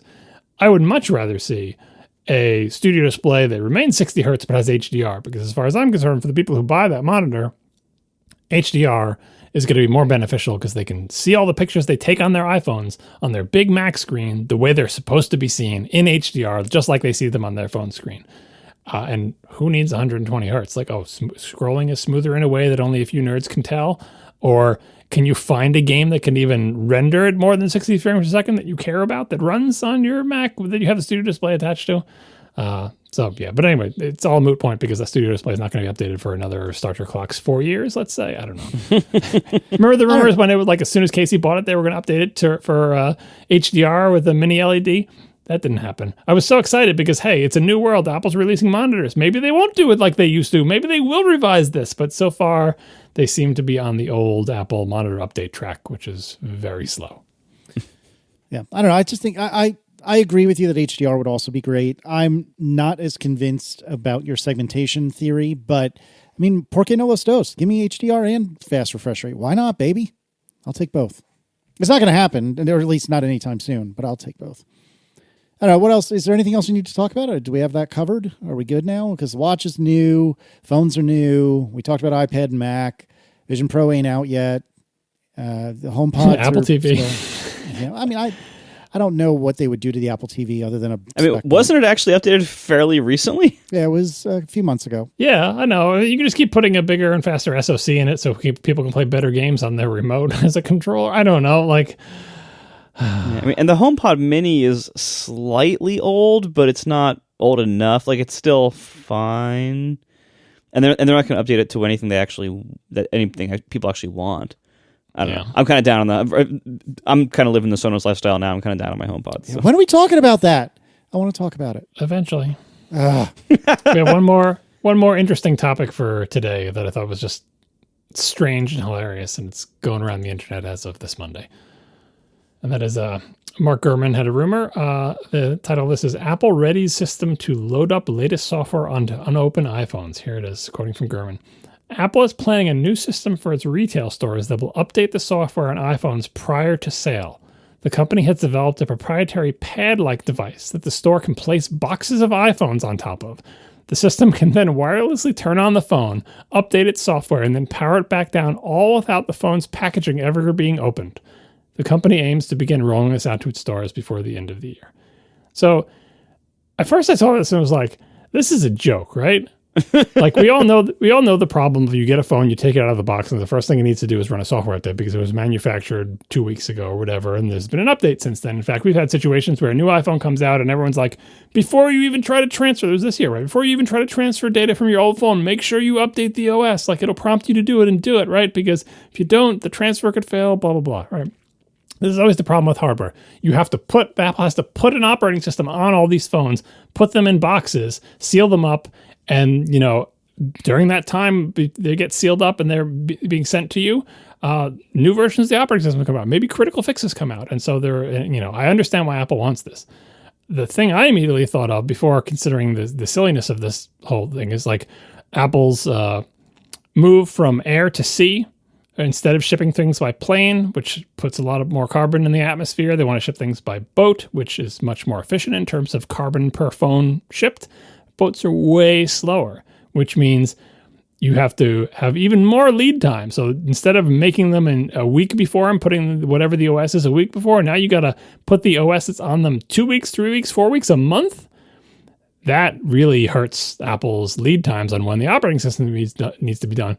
Unless when the boxes arrive in the Apple Store, you can put each one in turn on top of a magic pad that will turn on the iPhone inside the box and update the OS and then turn it off. Now, the obvious problem is the OS update doesn't want to run on phones if your battery is too low. It'll be like, sorry, I can't run this OS update. You better plug in your phone. What is it, 50% charge that it demands? I think so, yeah. When you get a phone out of a box, it doesn't have 100% charge. It usually has more than 50. And presumably they'll do the smart thing and say, hey, if you put this phone on top of this box, this magic pad, and it wakes up the phone and determines that it has, 49% charge, it will refuse to update it. But if that's the case, what's the point of this system? You're either going to make sure all the phones are updated, or you're only going to make sure the lucky phones are updated. The ones that happen to retain enough charge on their journey across the sea, they can be updated. So when you get a phone, you never know what you're going to get until you open it. Was it one of the lucky ones that was able to be updated? Never mind if something goes wrong with the processor or it goes into like a boot loop inside the box or whatever, and you open up this box and you get a weird software DOA bricked phone because they hosed it by putting it on top of a little magic pad at the Apple stores. I'm not sure this is the right solution to this problem, but it is very neat sounding. I had the same thought of like the power question. Like, are they going to somehow power the phones? Just put a little hole in the side of the box and you can shove a cable. Yeah, right. I mean, Qi charging is a thing, and I know it's not supposed to be the range that we're talking about here, but yeah, you put the iPhone really close to the bottom of the box. Maybe this is it's the air power thing or whatever. What was it called? the plate thing. Yeah, it's coming back around. I mean, remember, wasn't there was that startup for like, I forget what it was called. P-Cell, wasn't it? Yeah, power over air. Yeah, exactly. Yeah, like I don't think that ever went anywhere. But I think we have a significant problem of powering, and so John, what you were saying was basically assuming that they probably wouldn't be able to power it. But that's my first thought is like, if they can't power the phone, is this really going to work? And then second of all, how long does this take? For each box to take its turn on top of the pad, right? Right. And like, do the stores have the time and to handle the volume of phones they're selling to put every phone through this process? Like 40 minutes. Like, how long does it take to do an OS update? Like 30 minutes sometimes? I mean, the smaller ones take less time. Yeah, it's not super fast. And are they just going to like image some of stick some of the phones for this process and maybe have to bypass it for others? Like, I don't know. And then how do you I guess you keep track of which ones because you'd put them on it. Like you can, to be clear, there are ways to deliver power to a phone even when it's in the middle of the box, but a lot of them involve potential heat. Yeah. Right? Like it's again, you're like, do you really want to be messing with a phone that's in a box at all? Like I almost feel like the hole in the box that you can plug them in is actually the better solution to this because it's straightforward and then you don't have to worry about power, but wow, so weird. Like this is, and maybe this has nothing to do with the boats, but this is such a weird problem to be tackling and in such a weird way and in a way that just seems like it couldn't possibly really, really solve the problem. It can make it better, but in exchange for having this weird phone box lot, I guess the phone box lottery already exists because the ones in the factories now are getting a new version of the OS versus the ones that shipped in the original thing. So maybe that's not as bad as I think it is, but what a weird thing to even think about doing.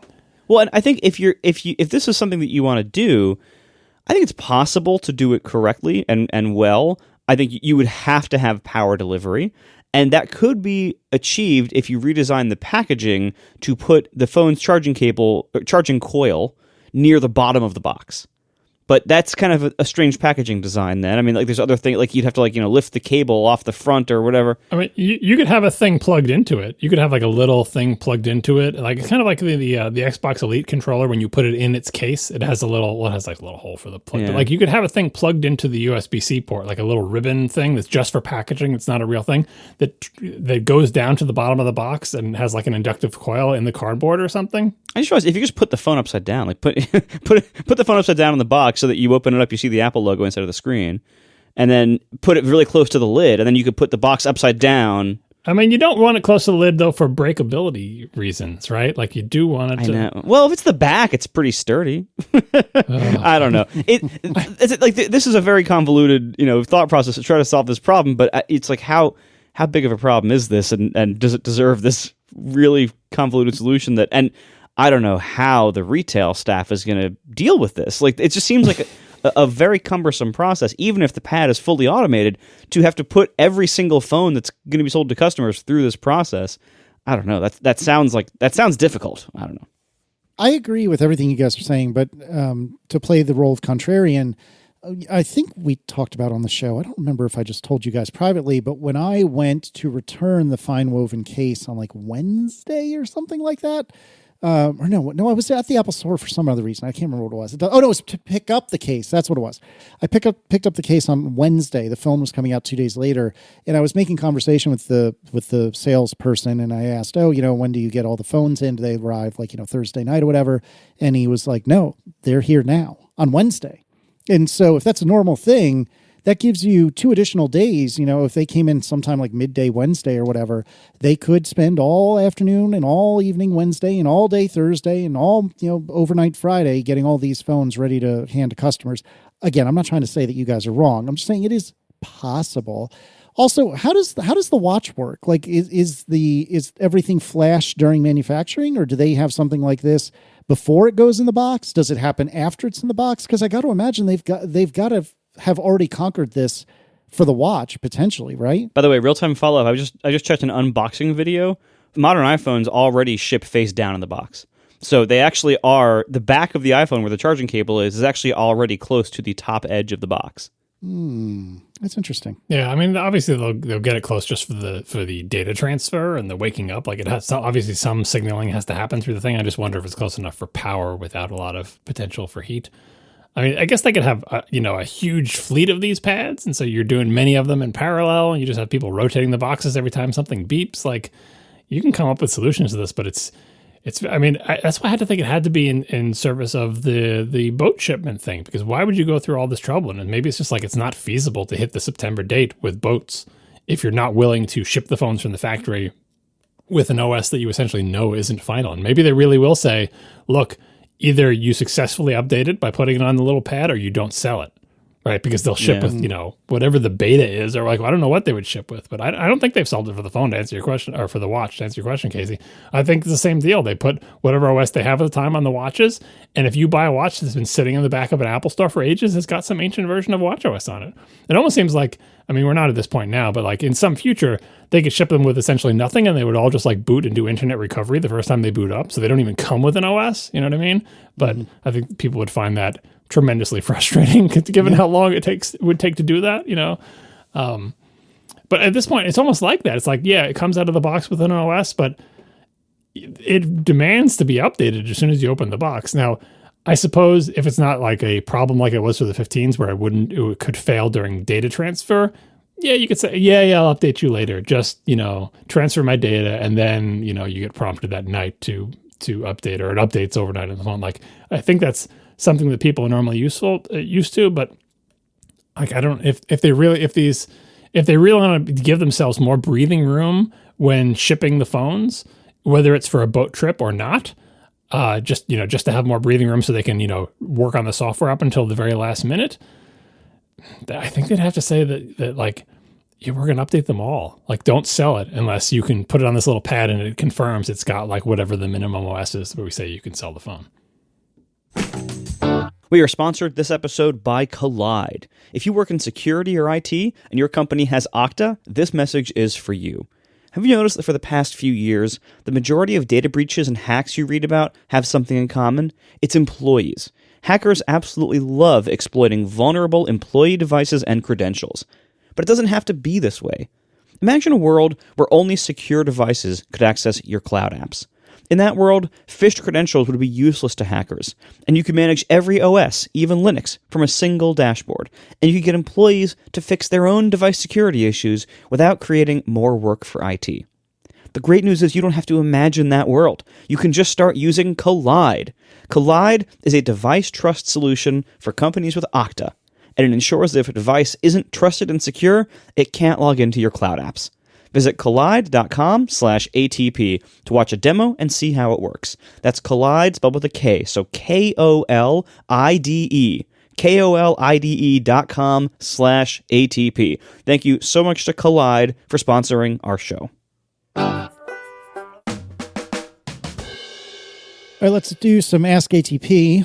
And we're going to start with Luke Askwith, who writes, if you could choose any 3 fixed focal lengths in your phone, which would you choose? Would you go for maximum range at the expense of doing a lot of digital zooming in between steps, or a closer trio for maximum quality with the photos you take the most often? And a follow-up question, if Apple introduced a 4th lens to the Ultra Pro Max phone next year, what do you think they would choose?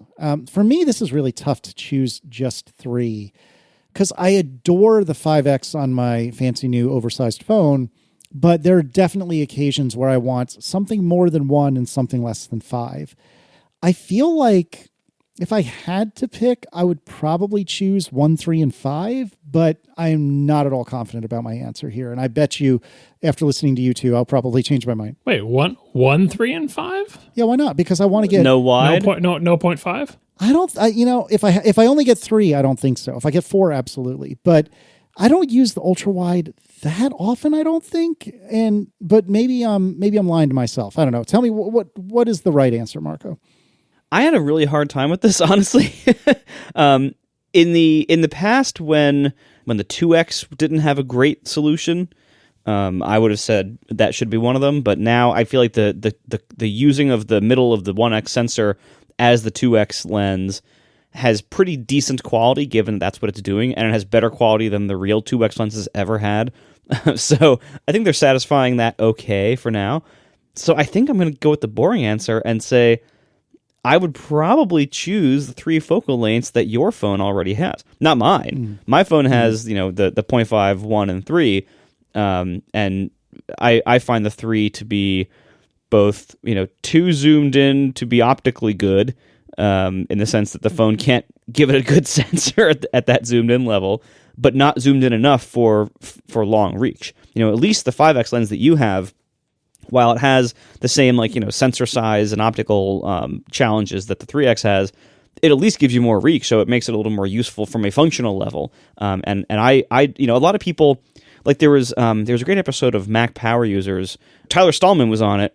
And he's a really great photographer, and he was talking all about the lenses. And one point that he brought up is that, from a photographer's point of view, the 120 millimeter equivalent 5X lens compared to the 77-ish millimeter equivalent of the 3X, the 3X lens is actually it's close to 85 millimeters, which is a much more commonly used focal length by photographers for things like portraits, whereas 120 is much more zoomed in than most photographers use for most creative needs. That becomes much more like telephoto use, long reach stuff.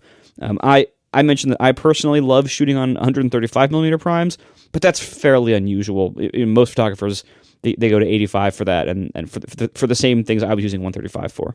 I think a lot of photographers would say add an 85.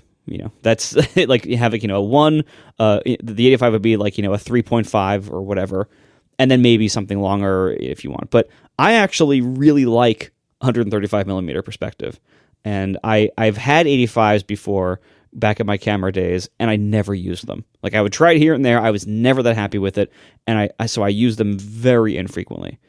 So I'm weird in the sense that I actually want the lenses that Apple just delivered for your phone, but I want them in a phone the size of mine. Now, the follow-up question, if they added a fourth lens next year to the Ultra or Pro, what do you think they would choose? That's, of course, different from what I would choose. But I think what Apple would choose, it depends on what they can fit. But it wouldn't surprise me if instead of having, like on the big phone, if they, instead of having 0.5, 1, and 5, maybe they do something like 0.5, 1, 3, and 6. You know, put something in the middle and push the telephoto a little bit further out. No. If they do 4, what do you think they would choose? First, I don't think they're going to do 4, but if they did, they're going to do 0.5, 1, 1, and 3. Oh, for video capture, for Vision Pro. Vision Pro. Two 1x cameras for Vision Pro stuff. Like, assuming that catches on in any way, having 2 of the best cameras that are equal cameras to do Vision Pro capture. I mean, if Vision Pro fizzles, and they do that, it would be a mistake. But right now, I think that is the most obvious choice for 2, because they're really cutting it fine to say like, oh, well, I wanted a different focal length. People already, I feel like, are overwhelmed with I mean, you don't see it. You just see like in the camera app, you just pick what you want. But like, there's more than enough camera lenses to give people the range that they want, especially with the advent of the 5X and the fact that people don't care about the fact that it's a digital zoom a lot of the time if you pinch way too much. I see my kids do it all the time. They don't know what digital zoom is. They don't care. They just pinch until the picture shows what they want. Oh, yeah. And it's like, no one cares. It's an oil painting. Like, it's just, I don't know what sensors are using, but I know none of the cameras can zoom at this range. But they just take the picture. They don't care. I've never seen a non-nerd out in the world use any of the preset focal length buttons on the bottom of the camera app. They always just pinch to zoom wherever they want, and that's it. And that's fine until you're pinching way past the limit of any of the lenses, even like on Casey's thing. If I just keep pinching, it's 20x. It's fine. I want it to be 20x. I can see my kid on stage. Like, is that your kid, or is that like 5 blobs of color? No one cares except us. Yeah. Yep, can confirm. But we do care. For my 3 fixed focal lengths, I'll hack this question a little bit and say, I would just like 0.5, 1, and 3, but I want the 3x to be like a huge number of megapixels so I can crop it down to like 6x and it doesn't look like garbage. Because it didn't specify within given sensor technology or within the current sensor sizes.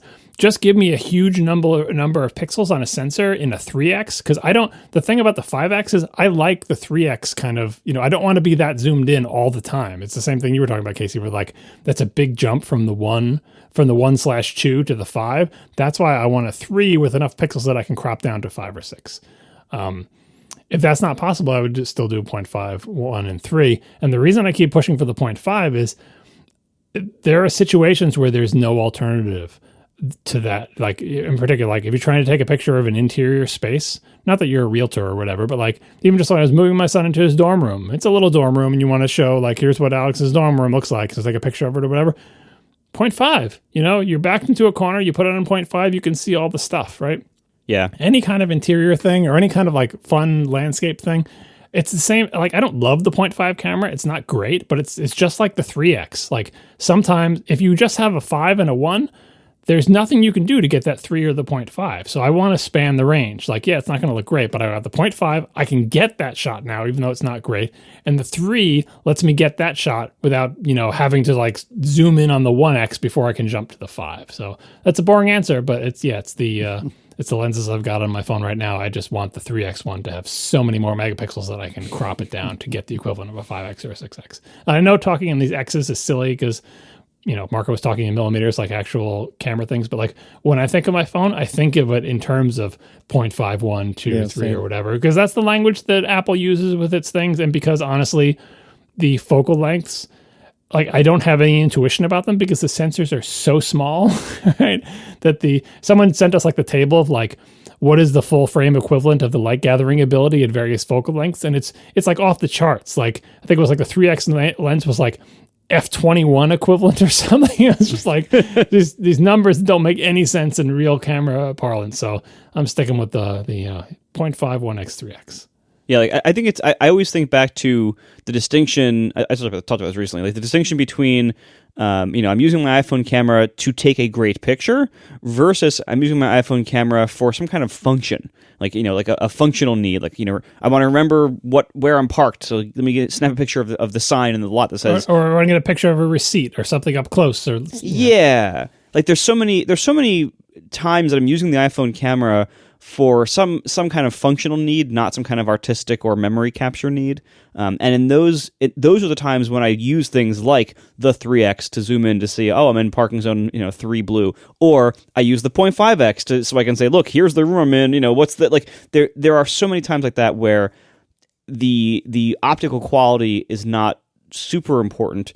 But what's important is trying to capture some kind of information or see some kind of information. And so isn't the 0.5 the only macro one as well? Isn't that what it switches to for macro? Yes, it can focus the closest. Yeah. And macro people I use it for that all the time. Take a picture. I reach my phone around the back of an appliance, take a picture with the flash so I can see what the stupid serial number is. 0.5 because I'm going to be a centimeter from it. Like that is a functional need. Yeah, exactly. Like having close focus ability is extremely useful on a phone camera. So that's why as much as trying to capture like artistically pleasing pictures at super wide focal lengths is difficult. It's not so, and optically that sensor is not great, but that is a very functionally useful camera. The 0.5 is very functionally useful, so I don't want to give it up, even though I never use it for like artistic reasons. But the 1x is where I'm taking most of my pictures, and it looks pretty good most of the time, et cetera, et cetera. So I'd love to, honestly, I would rather have it, like, if they gave me like a certain number of, I guess square millimeters of sensor size to spend however I wanted, I would put it all in the 1x sensor. Like, leave the 0.5 where it is, it's fine. And then put any other possible camera expansion you're willing to do, make the 1x sensor bigger and better. I'd rather have that than almost anything else. Nick writes, is there any way to add music to the music app on iOS without a Mac or PC or buying it via iTunes, for example, with no computer access at all? I don't listen enough to justify monthly fees for Spotify or Apple Music. If not, is there an app that can do this? I don't know what it is with all you people and refusing to buy computers these days. I don't have any freaking clue. I've got nothing. Yeah, I do wonder. I mean, we talk about this all the time, that the iPhone or the iPad is like the primary only computer for so many people. It's just, people, I know this is a show for people who are quote unquote into computers, and we think of that being Macs or, the Windows equivalent being PCs.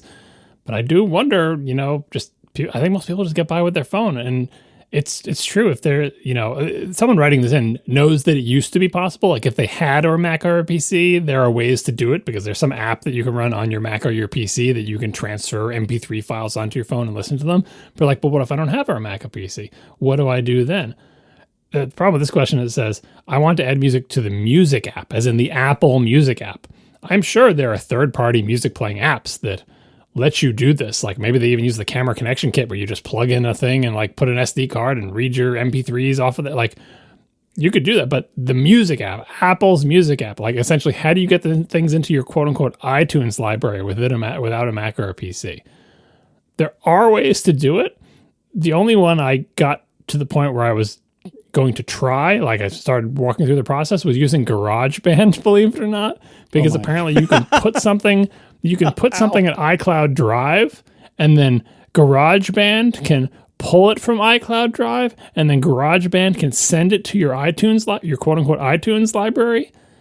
That makes me think there's got to be, is that a public API, the GarageBand? There's got to be some way to get things into but it seems so weird that there would be no way at all to this. And the reason I put this, I think this is relevant to what we're talking about, is we just got done talking about, hey, I've got an iPad and I want to back up my photos.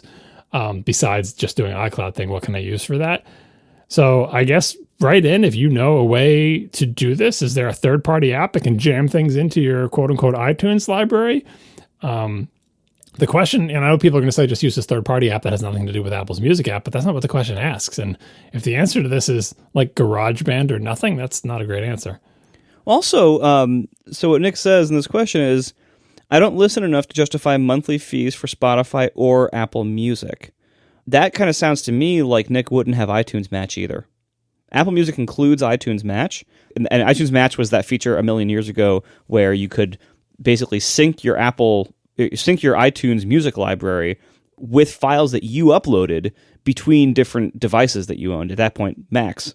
I think this is before iPhones even existed, I think, or at least it was around that time. No, it was during iPhone time. But anyway, so this would require iTunes Match, or the equivalent functionality in Apple Music, because what you're asking is somehow add files. I guess if you're adding it from your phone, you want it to be available in the music app on your phone, so maybe it wouldn't count as a different device, but I don't know. Regardless, the answer is basically no. Yeah, I mean, there's always the GarageBand approach. And you can Google for it. It's Byzantine, though. I would never try to do it for, large volumes of music. You basically have to make a new GarageBand track and pull a thing into it as like an instrument or a loop or something as the one and only track, and then it's ridiculous. I gave up before I accomplished it, but I do believe that it is possible. iTunes Match, there was some discussion about this recently. I recently unsubscribed from iTunes Match, which I had been subscribed to out of fear for ages, even though I'm also an Apple Music subscriber. And I unsubscribed to it, and everything went fine. Nothing bad happened, but apparently what this means is that if you were to re-download a song from your library on another device, if you had iTunes Match and that song was something you ripped from a CD and put into your library, if you subscribe to iTunes Match, when you re-download that on another device, like saying, I don't have it on this device, but I know I uploaded it to my Mac's music library and I subscribed to iTunes Match, so here I am on this other computer or this other device, I should be able to download that particular file. If you subscribe to iTunes Match, you get a DRM free. If you don't subscribe to iTunes Match, when you download that file, you get a DRM copy. And the whole thing with iTunes Match is what they're saying is we will match your songs. Like what you just want is how about I just put a bunch of MP3s in a folder and you sync them everywhere, Apple, and then I can play them. How about that? And Apple says no. What Apple says is, okay, you ripped a bunch of MP3s from CDs back in the 90s, right? And you put them in your iTunes library. What we'll do is we'll analyze those MP3s, figure out what song we think it is, and then put a little bit in your database entry that says, okay, this person has this song by this artist because we saw they had an MP3 over here. And so when they're on another machine and they ask us, hey, can I get that song that I ripped from my CD? We're not going to take the file from their Mac and upload it to the cloud and download it. No. What we're going to do is look for our little record and says, yeah, we saw your MP3 and we think it's this song by this artist. If you're an iTunes Match subscriber, here's a DRM-free copy of it. If you're not, here's an Apple Music DRM encumbered copy of it. And you're like, but I've got a DRM-free MP3 over there. Why don't you just give me that one? I ripped that at 128 kilobits per second in 1994. Give me that file. And Apple, again, says no. So I think this is a weird system that's has weird historical baggage behind it. The fact that it's called Match, the whole idea is they are matching your MP3s with what song they think it is and deciding what version to give to you. I don't regret unsubscribing from iTunes Match, but iTunes Match of all the Apple services, it was a bargain. It was $25 for an entire year. And what it essentially gave you was the illusion of, a folder that syncs filled with your music. Again, there's got to be third-party music apps that are just I don't know anything or care anything about Apple and iTunes. You just give me a bunch of MP3s and I'll sync them everywhere. And you could do that yourself with Dropbox or whatever. I guess you could just play them from the Dropbox interface. That you can fashion yourself your own third-party music playing application out of one of these many cloud sync services. But Apple Music is very encumbered by historical baggage and weirdness. And I think part of the result of that is the answer to the next question is at least we don't know a good way to do it. Yeah. Rock Ripley writes, I just got a Synology and was working on making the Synology available when away from home for, basically via the internet. Well, there's more than one way to do this. It seems as though you get the fastest connection if you log into the Synology through either a VPN or port forwarding. The internet seems to prefer the VPN, especially OpenVPN, for security reasons.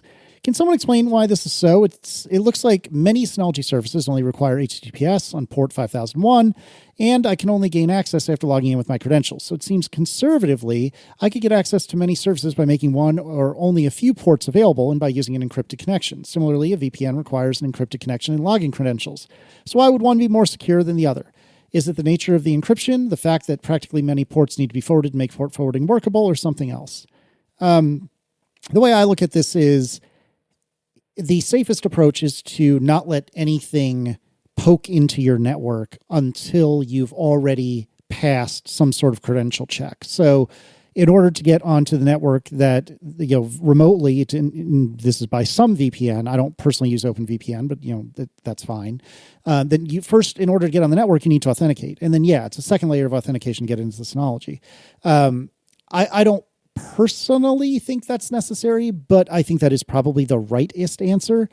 For me, I port forward a couple of selective ports when appropriate and turn on a lot of the Synology's protections for I'm going to try 17,000 logins and hope that it doesn't, lock me out or whatever the case may be. I don't know. John, you probably have a stronger feeling and or answer about this. What is your recommendation, or how would you like to explain it? Yeah, I don't have a strong feeling about it. If I had to do it, I would probably do the VPN approach. Maybe it's just all those years in corporate America getting me used to the idea of signing into a VPN. It just seems like a natural thing to do to protect the network. And even though, as you noted, once you're on that network, there are still many more layers of password. What I personally choose to do is not expose my Synology to the internet. So that solves that problem, sort of. But yeah, like all of our home network security is probably not as good as it should be, just because doing that type of stuff is a pain. And if you're not, even if you are a network administrator by trade, but even if you're not, it's just like you just want to not have to think about it. You just want to buy reasonably secure stuff. And my strategy is like, just don't expose anything to the internet if you can possibly help it. And if you can get away with that, then don't worry about it. But if I had to do it, yeah, I would go with VPN. Thanks to our sponsors this week, Squarespace, Kolide, and Hatch.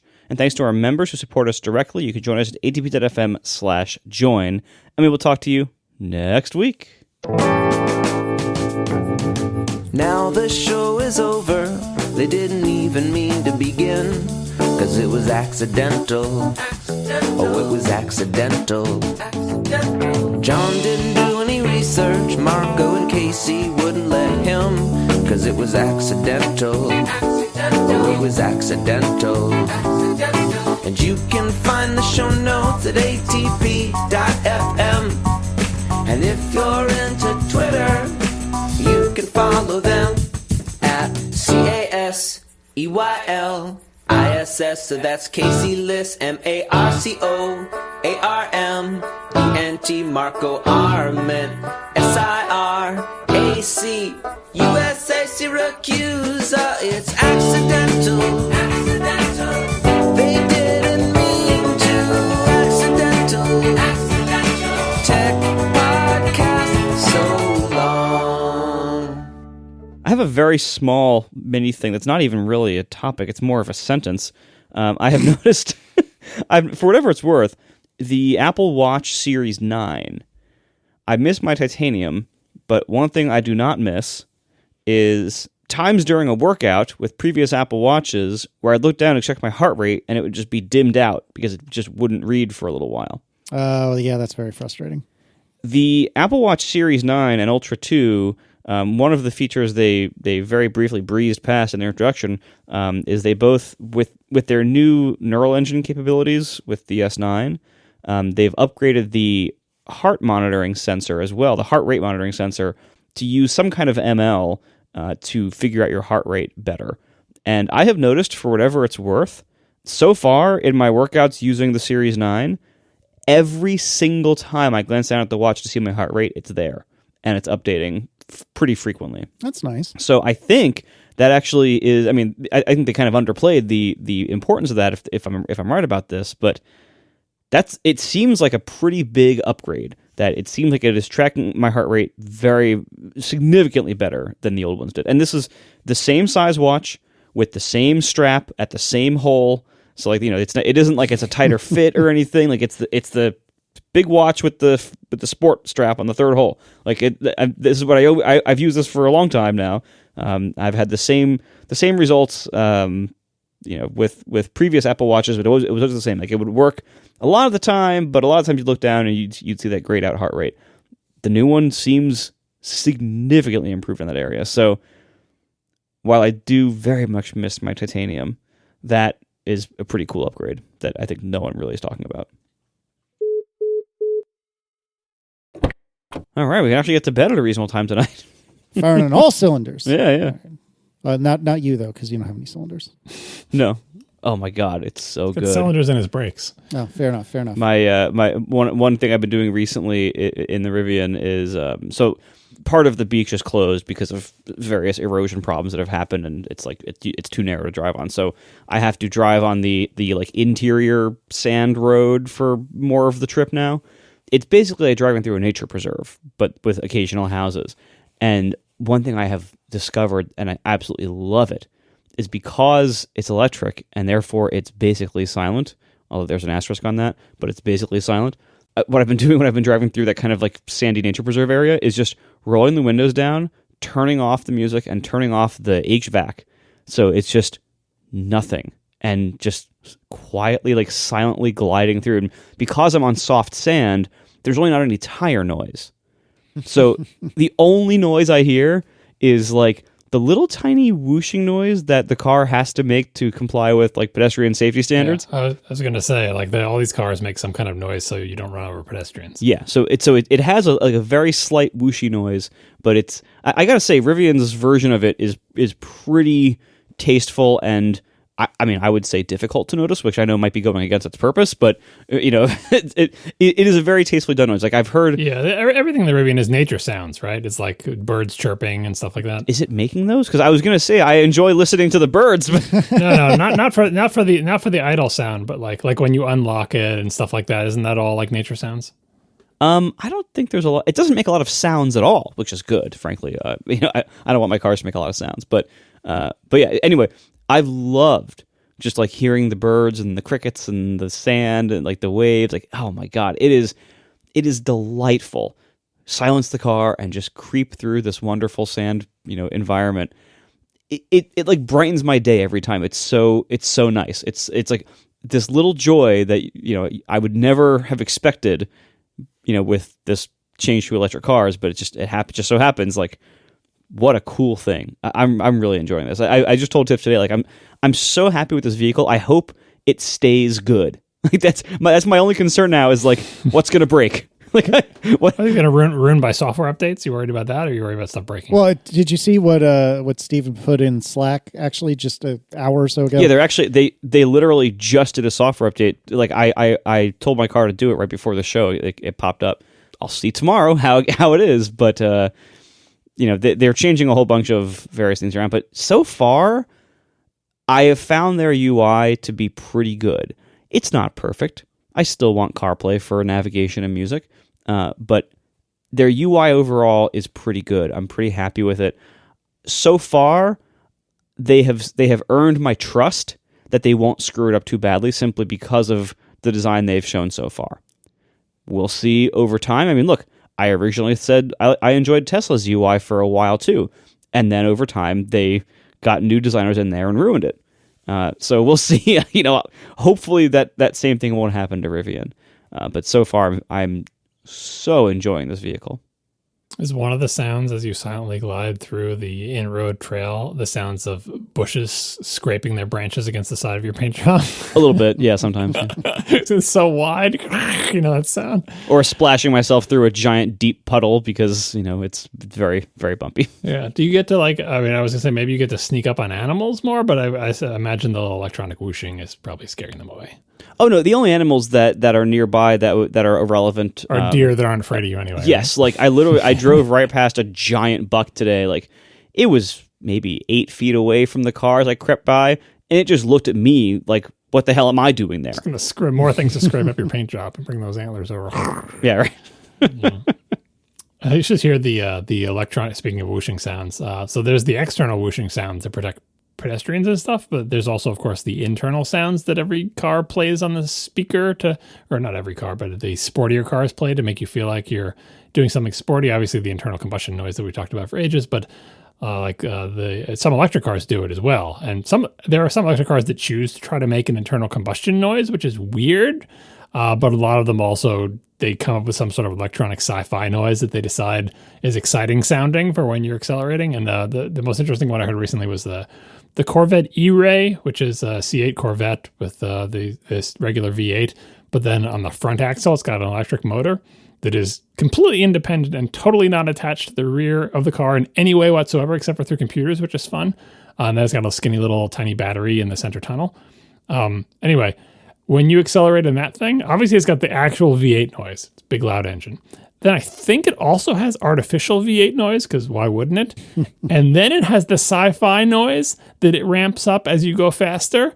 And by the time you're going fast, the sci-fi noise like dominates the actual V8 noise. It's so weird. It's very Star Trek-y.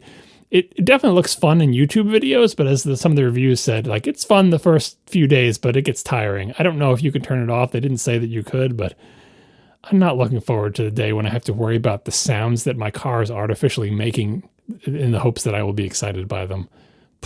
Not looking forward to that at all.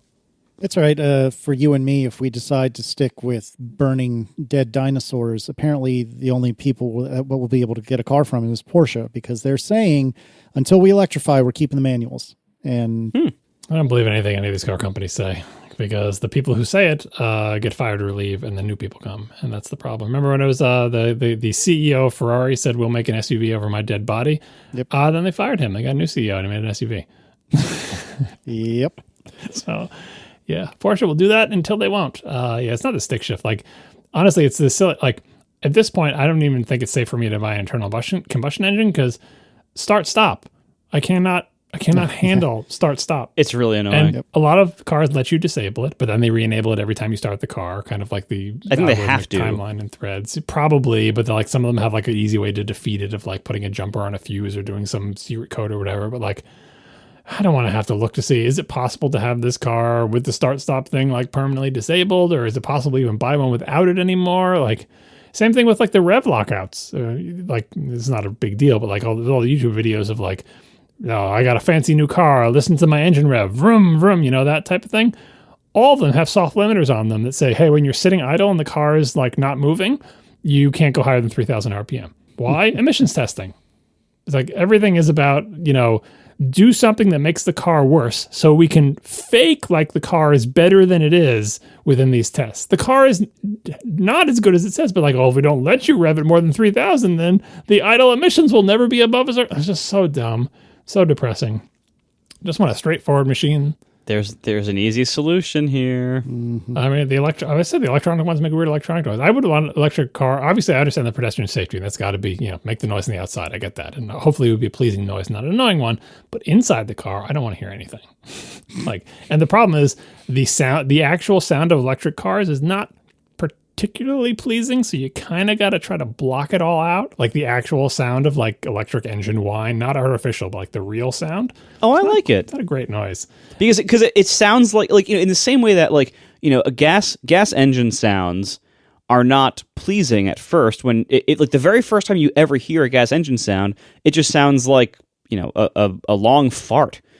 But the reason why you find it pleasing to have like a big engine sound after a while is because you associate that sound with performance and the going. And that's not just it. There are pleasing internal combustion sounds, mostly probably because they sound like animal noises, and then animal noises. They sound like animal gas noises, but like not all of them. No, but and I'm saying like you come to associate those sounds with the speed and the performance that you like. Well, once you drive electric, you come to associate the electric motor sounds with speed and performance, and so those sound good to you once you are used to them being a positive thing. I'm not against them. I don't think they sound bad. I just find them mostly because they're higher pitched. I think that's what it comes down to, right? You know what I mean? Like higher pitched noises can be more annoying, and unlike internal combustion engines where there's so much work done to, especially back in the olden days before catalytic converters and emissions testing or whatever, to try to tune the noise that you hear when you're sitting inside the car to be the most pleasing to you. Lots of cars had things where they would